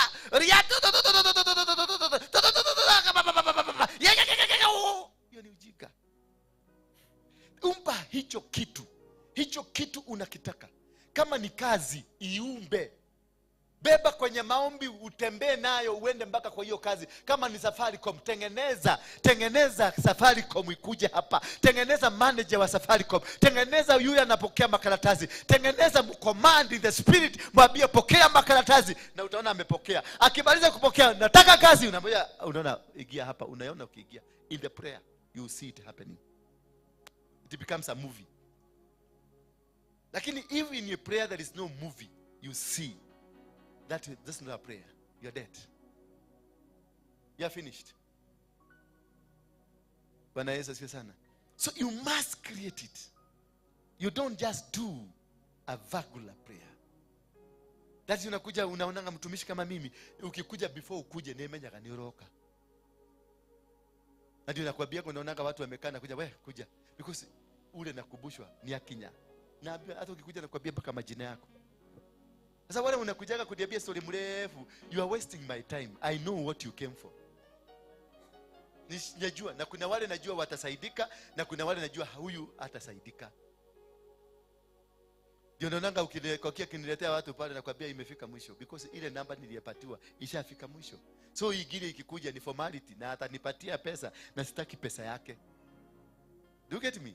Ukiona nimekublock ujue ni pesa yako, sitaki kwa maana ukile kwa dukata wewe na agirishi ya kuigana unataka kunipatia kwa sababu unataka uponyaji na mimi nimeambiwa hayuko tayari. You are not ready for this. So why nichukue pesa yako? Na mimi najua you are not yet ready. Utapona mwezi wa 8. Si nikuweke mpaka mwezi wa 8. Niombe maombi ya uendelee kuwa hai. Upate grace ya Mungu. Mimi ni ukikuja tu nitajua kesho utakuwa nani na kesho kutu utakuwa nini. Ukikuja na gedhito najua wewe uko na gedhito na hiyo gedhito umeweka mahali fulani. Bwana asifiwe sana. So I will kill it. Tukiwa na wewe hapa na unaona tunatembea hata watu wanauliza usho modu naliweka ekete apostle madharauli. Yani apostle donaga nenyo naga sieti sionangi. Ninajua lakini sitakuachilia utoke ile murago na hiyo gedhito. Hutaenda kusubua mchungaji mwingine. Hutaenda. Nitaimaliza tukiwa na wewe. Nitakufinya. Baka by the time utasema kune kolegai. Bwana Yesu asifiwe sana. Hiyo ni kali ya leo. That is the understanding. Kama ni biashara unafungua, wewe ni supermarket, tengeneza supermarket hiyo ukiomba. Nenda Katoroni hata kama ni siku 2-3. Nenda mahali popote utaenda. Ask for it. Ilete the kind of a supermarket you want. Create it. Itengeneze. Hii nyumba wakapi nilipeleka pale nani? Pale toto ya Nyayo Stadium hapo juu. Wagapi niliwahi kuwatengeneza nikawaambia this is the kind of a church nataka. Ni gapi? Bristol. Is it the same? Nilitengeneza na nikapeleka washirika wangu, nilikuwa nawapeleka tu tukanywe chai, lakini nilikuwa nataka nilishaiunda. Hii nyumba nilikuwa nimeitengeneza, ni venye sikuwa najua mahali iko, lakini nilikuwa najua si outside CBD ni CBD. Maana nilikuwa nimetengeneza ni hapa. Bwana Yesu asifiwe sana. Na nikapeleka kina Karo. Sasa kina Karo wakiangalia wanaona ni ndoto, wakiona mahali tuko washirika 20 na mahali tuko wanaona hii is a pure dream. Yes, it was a pure dream, but I had created it. Nilitengeneza hii nyumba, nilitengeneza. Hivi mnaonanga tukifanya yote. Waboi walikuwa wananiuliza wakiwa na ule dagi. Sasa anko, hii kitu unatoaga wapi? Nikamwambia, wewe sijali, ulikuwa unafanya kazi gani? Sasa mpaka saa hii ule dagi ananileteaga mahindi. Ilikuwa njia ya kumfukuza. Ndio kagole bebe hali au dehere. Awache kunisupu kwa sababu walikuwa na shaga mpaka wale wanatengeneza. Ninawaambia hebu weka hii hapa na weke pale na weke pale. Wanaacha wakifikiria itaingia aje. Na ni food. Tunatengeneza. Hii kitu nilikuwa nayo 4 years. This you see here. Kila kitu naona hapa nilikuwa nayo 4 years. Na hapa hatukai sana. Hatufanyi nini? Kuna kiwaja. Already hiyo kiwaja nimeonyeshwa na nimekitengeneza. Na hiyo nyumba ile tutajenga nishaitengeneza. Hii ni banking hall ya Besima. Bwana Yesu asifiwe sana. Yes, kwa sababu nimetengeneza. Wakati tuliingia ile siku tuliingia hapa, nikaunda nikasema Mungu hapa sio hapa, ni kwingine. Na we are doing niko kwenye stage ya katikati ya kunegotiate hiyo land. Iko hapa tu karibu 3 acres. Sasa mkisikia hivyo mnaanza kusema leo ule ni pesa tukwaje gweitio? Sitakuitisha dururu yako. Kuna pesa niliwaitisha hapa? Kuna pesa hata dururu? Ukwete. Pesa nimetengeneza na land nimetengeneza, hata chuma saizi zinatengenezwa China. Zile material tutafanya. Kaburi moja imefunguliwa China kwa sababu ya hiyo kanisa. Nimeiumba, nimeitengeneza China. Nimeitengeneza. Kila kitu kinaanza kutengenezwa huko China. Kitaanza kuteremka mkaliko emodo ni kuandikia leka. Huyu mtu anafanya nini? Nishaunda. Kama ni kazi unataka, ni kazi unatafuta ya driver. Don't come to a pastor. Kuja tu for the fellowship. Iumbe, itengeneze. Tukishikana hivi na mkono na wewe, unakwambia tu kazi yako imepatikana. Simple as that. Because nimeambiwa, alishaiumba. It is there. So wait for that opportunity. Utakutana na mtu ukiwa kwa barabara, mtu amekutafuta miaka 6. Utuile kwa katukanywe chai. Katika kukunywa chai, mkikunywa chai, hiki kimutu kimekutana nayo, unasikia simu imepiga. Tajareria dereva wake lori. Mundu ina experience njega. Gietwa ni mundu ihaha. Tajareria tu dereva na ni agent. Unaambia, no wana mudu ugetwali niye kile na marwa emaya unapata kwa sababu uliumba. Bwana asifiwe sana. Maombi ya ujinga muache. Tengeneza maombi ya kuumba. Things happen in the spirit. In the physical is manifestation. Create anything that you want. Kama ni mwanamume mtengenezee kwa spirit, lakini si mimi. Sasa baba ninakamata Waruinge, ninamtengeneza. Utatengeneza, unaona umetengeneza Kenya au.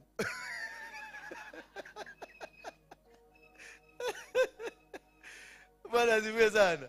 Once you do that, that's what Jesus did. Hivyo ndivyo Yesu alikuwa anafanya. Hakuwa anafanya kitu kingine. Alikuwa anafanya maombi yake usiku. Akikuja alijua atakutana na mwanamke anamwaga damu. Na alikuwa anajua huyu mwanamke ni dhambi. Anakuja amwambia mama, dhambi zako zimesamehewa. Na anaenda. Na unasikia damu imekatika. Anaenda na kuta mama mwingine, anamwambia imani yako imekusaidia. It is not him.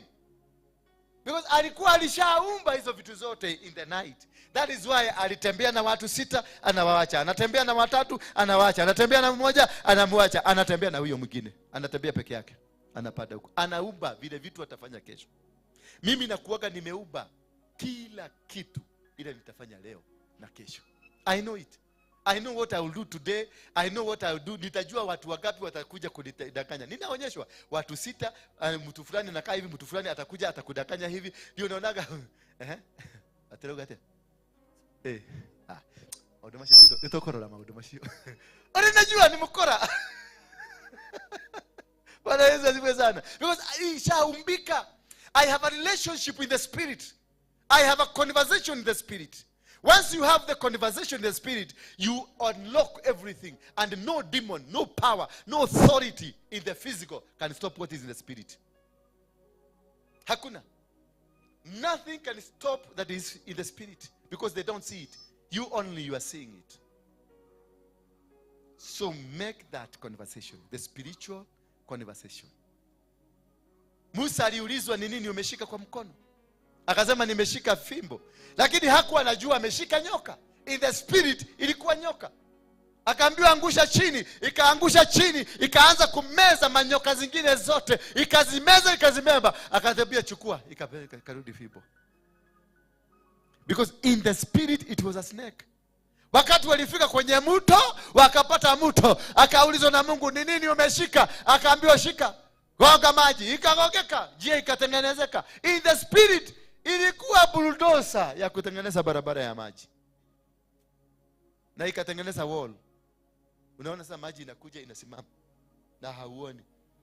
Because God knew I must finish the Egyptians.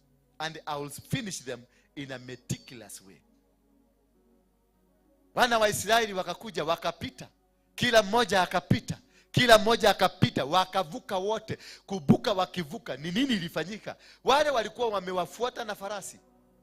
Walikuwa wamefanya nini? Wamewafuata na farasi. Na walikuwa karibu waafikie, mpaka ikafika mahali wakauliza Musa, ulilete hapa, ulitulete tukufe hapa kwa nini? Kwani Egypt hakukuwa na makaburi? Kumbuka Musa akianza safari aliambia Mungu namna gani? Sitaenda kama hauendi na mimi. Lazima niambie kama nitoradi kana totiradi. They had a conversation in the spirit. They conversed, wakazungumza in the spirit. Akaambia Mungu, mimi siendi kama hauendi. Niahidi tunaenda pamoja. So ile ikaandikwa kule na ikakuwa conversation, ikaandikika. So mahali popote Musa alienda, their mass lazima Mungu akijitokelezea huko, maana alimuahidi. Wakati maadui walikuja, Mungu ule ambaye aliahidi Musa akawasimamisha, wakaanza argument. Sasa situmewashika sasa, mimi ndio nitatagulia kuwamaliza. Because it was a point now ya kuchukua ile sifa. Mimi ndio nilimaliza hawa watu. Walianza kungangana, wakaambia mimi ndio nitatagulia. Kumbe Mungu na yeye anatengeneza ukuta na anatengeneza barabara, hawa watu wake wapite. Wakapita, walipopita wa mwisho, macho ya wale wakaamua. Ndio waliamua. Wakasema, wewe Joroge ndio utogolia. Wewe ni utotogoragia. Wewe Joroge sasa tuongoze. Si wewe ndio ulitokoza last time. Wacha Joroge atagulie. Sasa ndio walifukuliwa, wakakuja. Kumbe it was the point of their slaughterhouse. because of the conversation that Moses had with God at the initial point, ati sitaondoka kama hatuondoki na wewe. For God to fulfill those words, they were fulfilled in the spirit. They walitengeneza in the spirit. Walipo sasa waondoka, mwisho mtu wa mwisho alipovuka kwenye mto ule akaenda the other side, wana wa Egyptian, they came with their chariot. Walipofika kwenye hayo maji, waliona ukuta wa maji, they became mesmerized. Because of that conversation, sitakuacha. Those ile confusion ya Moses na Mungu ambaye alimwambia tutaenda pamoja. These people walikuja wakakuta kiukuta kia maji, wakaanza kuwa mesmerized. Wanaangalia wanauza kai. Niki. Wanatoboa, wanaona mkono unaingia ndani ya maji na maji itoboke. Wanachukua mkuki chu. Wanaona mkuki inaingia lakini maji hayaguki, because God had to create a position where to destroy the enemies of his friend, because he promised his friend, I will walk with you. Where was the promise done? In the spirit. That is where the conversation. Battles are not won in the physical. Battles are won in the spirit. Don't come here fighting. Atigege kimudu. Wewe uko nyana, wacha utaniona wewe. Wewe uko ni uko nyana. Hii kanisa unahama, utatoka. Utajua hii kanisa iko na wenyewe. Akikwambia hivyo, go in the spirit. Converse with the owner. Converse na mwenye huyo mtu amekwambia atakutoa. Mwambie kwe kimudu gyaku fafa kiragia. Na kimudu giki githumburite. Riu ndiui ukwenda atia? Akuhera. Nyokono ria kumeka. Just conversation. Have that conversation. That is the principle of the kingdom of heaven. Knowing the conversation. How do you do it? How do you win battles? Battles are never won in the physical. Kama ni witchcraft, wamekuroga, ni spirit wametuma kwako. It is a spirit imetumwa kwako. So you don't go by fighting ati arogiasha nimebatuona tutawamaliza, tutawaangamiza. No. Haya. Ni saa ngapi? Na muniambi. Kai. Ndio mbukirete wega tadwega. Kai. So the conversation, the spiritual conversation is done in the spirit. The healing. God is called Jehovah Rapha because he's the healer. Those who do the operation in operation wards, they invoke the spirit of Jehovah Rapha. Who is Jehovah? Who is Rapha? Yeah? The healer. Who is this Rapha? It's Raphael, Angel Raphael. Angel Raphael is the one that does healing. Ukiingia, and the Angel Raphael, we said ni wakala gani? It's green. If you go to the operation wards where people are operated, hawa watu wanavanga nguo gani? Green. They don't do the operation. The angel himself do the operation. Because when they enter into that, they are no longer human beings. Our operation, they are no longer human being.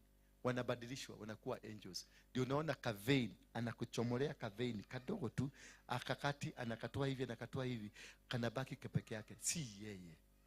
Because wame invoke the authorities of Angel Raphael. Bwana sifiwe sana.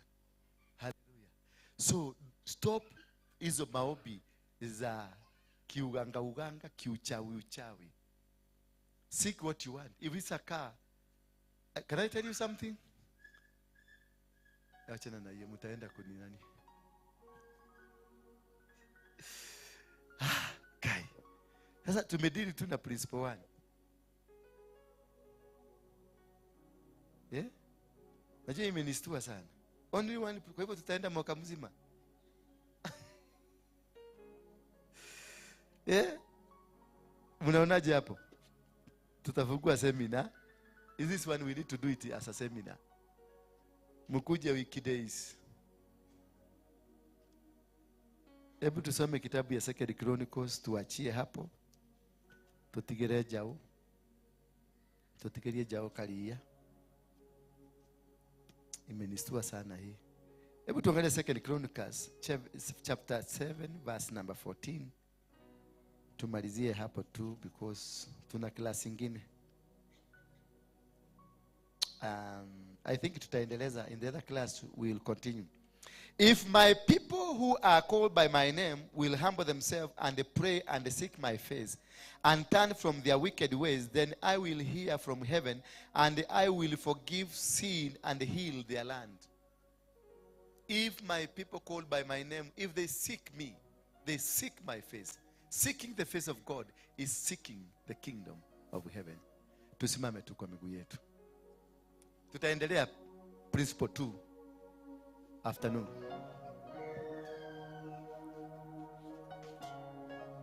I didn't know that is how deep it is. Okay.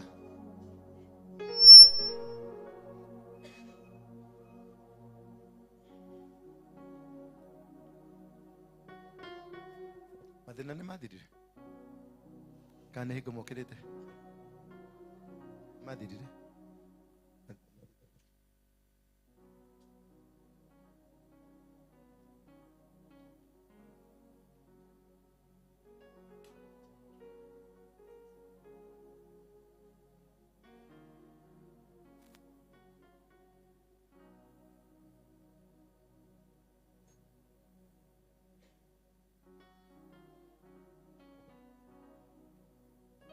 Kaiwa moya koririkane.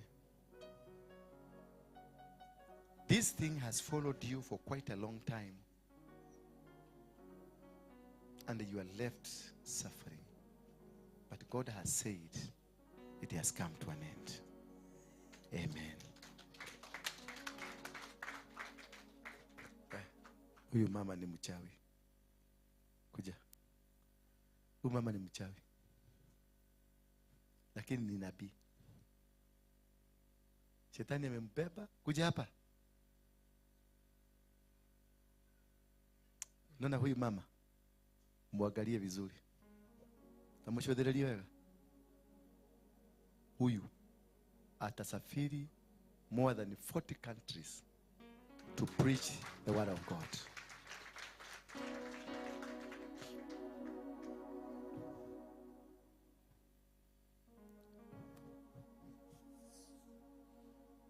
Funguka.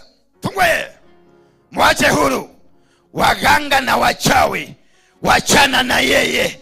Mufungue. Loose her. Loose her. In the mighty name of Jesus Christ. Guka. Guka. Wale modo mogo. Wachana na yeye. Fungua. Kata kitovu. Kata kitovu chake.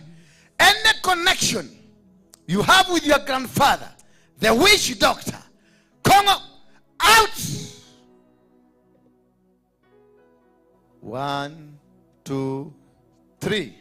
You're free. You're free. Eha. Unamwona? Yeah?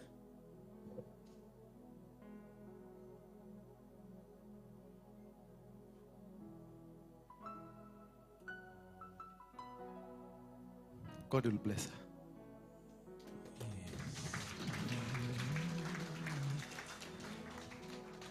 You are Alpha and Omega. We worship you alone. Inua mikono yako juu. You are worthy to be praised. You are Alpha. You are Alpha and Omega. We worship you, our Lord. You are worthy to be praised. You are Alpha. You are Alpha and Omega. We worship you, our Lord. You are worthy to be praised. You are Alpha. You are Alpha and Omega. We worship you, our Lord. You are worthy to be praised.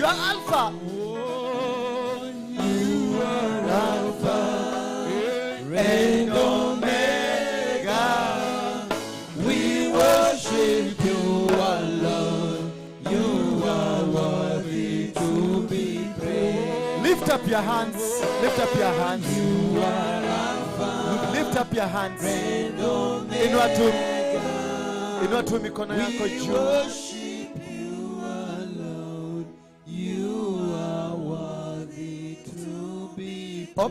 Open your lips. Open your lips and tell God, you are Alpha and you are Omega. You only I worship. You only I believe in. You only has my salvation. You only has my power. And as I invite the Holy Spirit now to take control, to take over this auditorium, as I invite the power of God now to get to search, to Google search everybody here, that the power now start manifesting. Let the Holy Spirit now manifest in every person here. Oh, Riba Shekte Teri Ramasaya. Oh, mwambie tu, connect yourself now. Connect with the spiritual realm. Connect with the spiritual realm. Connect. Jiunganishe na ulimwengu wa bingu kule. Jiconnect sasa, jiconnect sasa na anga yako. Jishikanishe na anga yako. Jishikanishe na anga yako. Ndio hiyo inateremuka. Ndio hiyo sasa imeshuka. Anga yako imeshuka. Anga yako imeshuka. Mambo yanabadilishwa. Majina yanabadilishwa. Ngome zinaanguka. Ngome za kishetani. Minara ya kishetani. Misingi ya kishetani. Ndio hiyo inaporomoka. Inaporomoka. Endelea kuvunja. Endelea kubomoa. Bomoa sasa.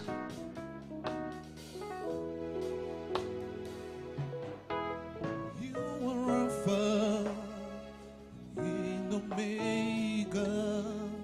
We worship you alone. You are worthy to be praised. You are Alpha and Omega. We worship you alone. You are worthy. Ongea, talk to him. Tell him, here I am. I am here. I am here. I need you. Oh, yes. Father, in the mighty name of Jesus Christ, you are the Master. You are the King of Kings, the Lord of Lords. I know you know every heart of every person here. They came to seek your favor. They came looking for you, God.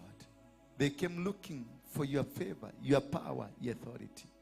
May you restore to them that which was stolen from them. In Jesus' name, somebody say amen. Amen. For the deliverance, the next class, for those who came for deliverance, I'll be doing that because all the time has gone. I need you to go and take a cup of tea, then you come back. Now I want, I'm being reminded, mnatoaka sadaka. Ni kweli? Aya, basi ingia kwa mifuko. Sadaka ni pesa. Sadaka ni pesa. Na mulete pesa mingi. Hii nyumba nalipa pesa mingi sana. Na nimeandikiwa ile inatangwa remind. Nimekuwa reminded. Nimeambiwa toa pesa baba. Na sasa tukikosa kulipa hii nyumba, si hiyo maneno mmesikia nikisema ni mzuri? Hiyo maneno nimehubiri ni mzuri. Basi toeni kitu mzuri. Toeni kitu mzuri. Wekelea hapa katikati. Sasa ukiweka padio na wale wale nao itakuwaje? We na kamera yako soka nyuma.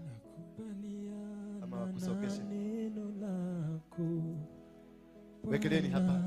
Wekeleni hapa. Wekelea kwa chini ya madhabahu hapa. Wale ambao wanatutazama from Germany, I can see people watching us from Germany. There are people watching us from UK. There are people watching us from Belgium. There are people watching us from Saudi Arabia. Kuna watu wanaotuona kutoka Australia, all the way from Canada, all the way from Seattle, Chicago, mpaka nchi inaitwa Cuba. You have an opportunity. If you have the M-Pesa line, that's a Kenyan line, you can send through number ya pay bill number 247. The pay bill number is 247 and the account number it is 239555. 239555. That is our pay bill number 247. Their pay bill number 247. Then the account number is 239555. You can also send on my line 0722 239 555. It is there on your screen. You can. And for those who want to become partners, you can now indicate to us, or you go to our website. What is the name of the website? Our website is ready. Our website is now ready. People can be able to go through it. And I'm going to read it to you right now so that you can engage us through our website. And there is that place you can be able to click and send your donations through our website. We are connecting it and we are good and it's amazing. It is usione kama tumefika mwisho. We have ni venye tu tume launch. It is www.mfalmewaamani.com. www.mfalmewaamani.com. Mfalme wa Amani is Jesus Christ. www.mfalmewaamani.com. So once you get inside, utaenda pandia charities, utaenda pandia kanisa, utaenda pandia wazee, utaenda pandia youth, utaenda, they are all displayed all there. You click which part you want to be. If it is the church, you click there.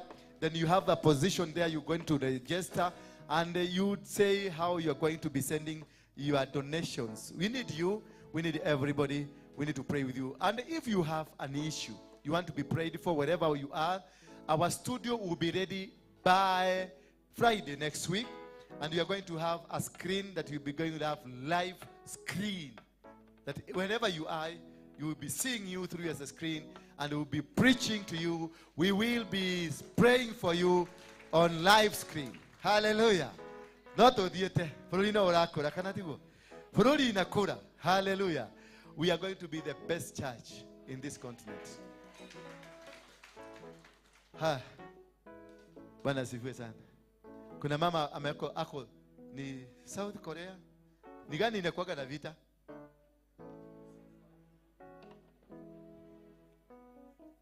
Ako Korea, South Korea. Anasema ametuinvite Korea. Kule kwa Chongqing, Chongchong. Ule kwa kina Chongchong. Ametualika, anatuwatch huko. Na ni mchongchong. Ni mchongchong. We are being watched. Kama wewe ujiwatch, na nataka sasa mkuwe my best ambassadors. I want us to grow our YouTube page. Tuigrow sasa. Wangapi wako tayari tuigrow? Ina mkono wako. Wale wako na simu, that is. Naongea na watu wako na simu, si watu wakababe.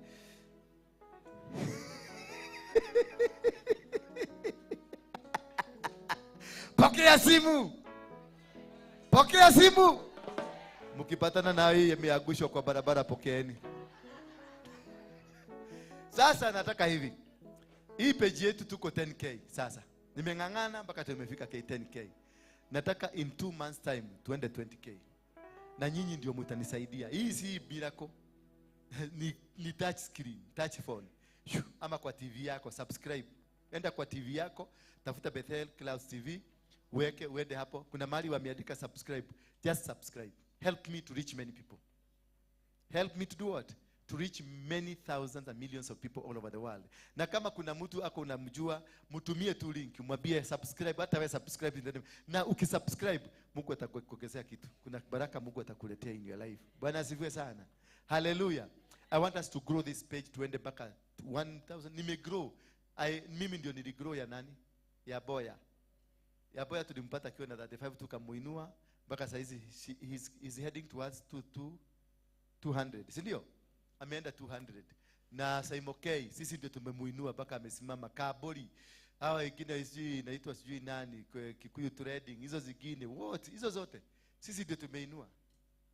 Kwa hivyo why can't we do ourselves yetu? Yeah? Yeah? We can. How many of you think that we can? Now nimewatuma kazi. Mkuwe ambassadors wa Bethel Clouds YouTube page. Make sure unaenda unamuuliza, ukipata na tamusea mwenye hata na meno, unamuuliza, "Emode, umesubscribe?" Anakuuliza nini? YouTube. Gani? Bethel. Kama haja subscribe unamuitisha simu, unamwambia, unamwekea. Tumeelewa? Do it. You're my ambassador sasa. Tufanye, we want to get in a month's time, we want to get to 20, tujipatie 2020 na mtaona venye tutagrow. Bwana Yesu asifiwe sana. Hallelujah. Si sasa mnatazama nini zetu ziko mzuri sasa. Clarity, sauti, kila kitu limekaa mzuri. Ni maombi yenu. Sasa mumeomba maombi, mliomba. Hiyo nasikia Mungu ananiambia mlifuga macho mkaitisha Bethel itekelezeke na imetekelezeka. Sasa grow it. It is your baby. It is what? Wapigie watu wa media makofi mzuri. Bwana asifiwe sana. Na watu wa media tunawapatia kitu kidogo. We don't pay. Here we don't pay. We do what? We appreciate. Bwana asifiwe sana. We don't pay. We do what? We appreciate. So kama tutafungua kikapu tomorrow I'll be opening an account for appreciation. Sasa ukiwa una 100 yako moja unarusha hapo. 100 yako 2 unarusha hapo. 1000, 1200 ndio hawa watu tuwapatie chakula. Kwa sababu ukiangalia kama wale wananiangalia ni kama kuna pesa inatoka leo. Waangalie sura zao venye wamekaa. Hata hawa watu wanaiba hapa, we need to appreciate them. Now that wameanza kuimprove. Si mumeona wameanza kuimprove? Walikuwa na ujeuri mwingi sana. Na mimi niliomba wajeuri wote watoke. Na nataka hii timu ibaki hivyo. Msiongeze mtu. Mmenielewa? Nisikute mtu mwingine hapa. Hata kama anaibaga dunia inakuja hapa chini. Mkae hivyo. Na zile nguo niliwanunulia. Zile nguo nilifanya nini? Ile mlisema hamwezi kuvaa, ndizo nataka sade muvae. Na kama hamutavaa, mtu asikanyage hapa. It is enough. Hiyo nimesema and it's an order. Ama namna gani? Baba akikununulia kitu nazaka kuinua mapusi manioro kama ya pusi huko juu. Sitaki. Vaa, wewe ndio kajinunulia yako. Hata hawa mapolisi wanapatia kwa uniform mbaya, anaenda na pima yake. Ni mimi ninunulie watoto wangu wavae. Hiyo ndio maakili nilikuwa nayo. Kama hutaweza kwenda. Baba amekasirika. Baba amekasirika. Hivyo ndivyo kutakuwa. Na mniombe hawa watu wakuwe wanakuja kesha. Kwa sababu akikosa kesha moja ya ile imepagwa hata kaa pale. Muombe wapate hiyo. Unajua hii ni ministry ilikuwa na shetani. Hii ni ministry ilikuwa na shetani. Kwa hivyo anaijua vizuri. Kubomoa anajua kubomoa. Sinaona yule mkubwa yao alikuja hapa. Akaambiwa kae chini kidogo, wale wakaa pale. Akaenda. Katoa ni modo wa mshahara. Jana alikuja hapa akanichomea mashini pale. Kuulizwa swali, aliyesakata hivi.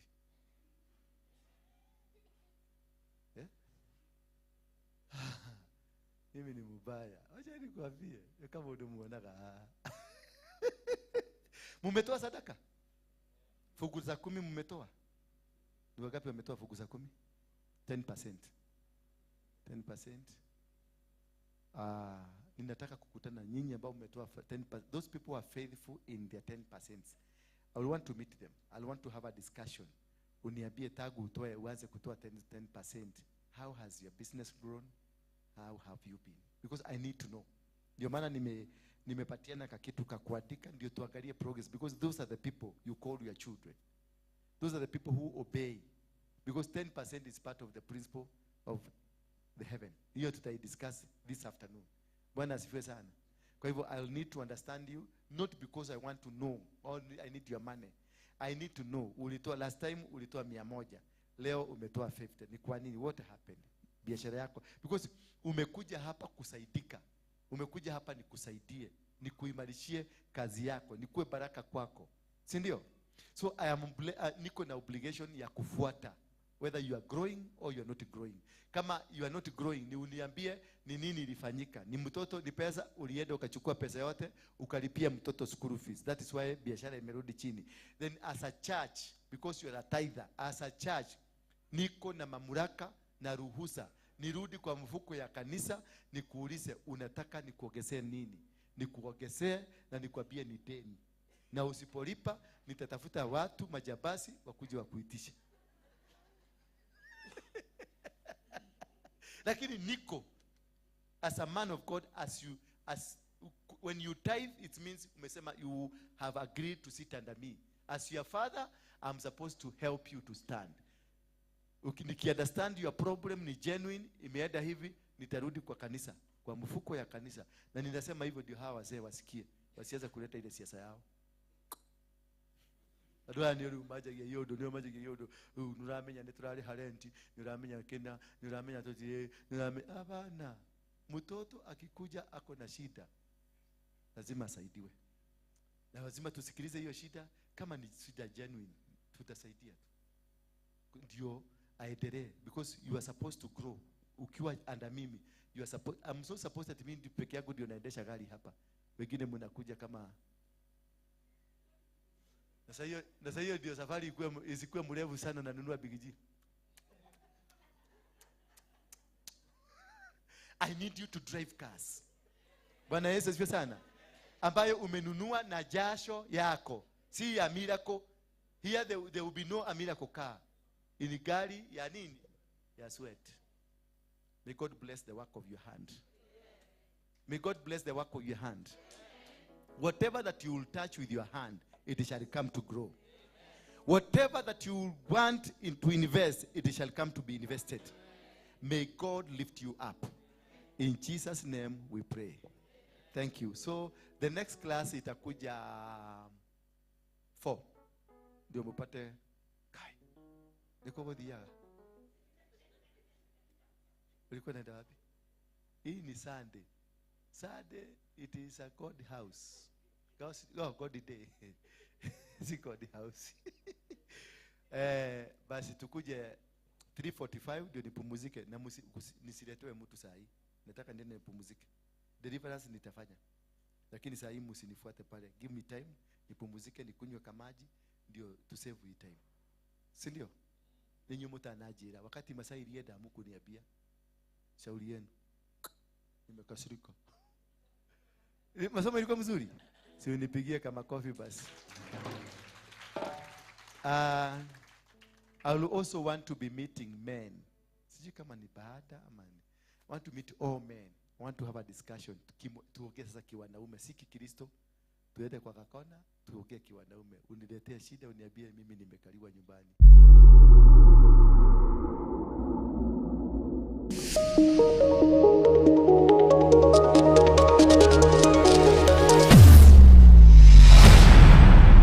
Bethel Clouds TV.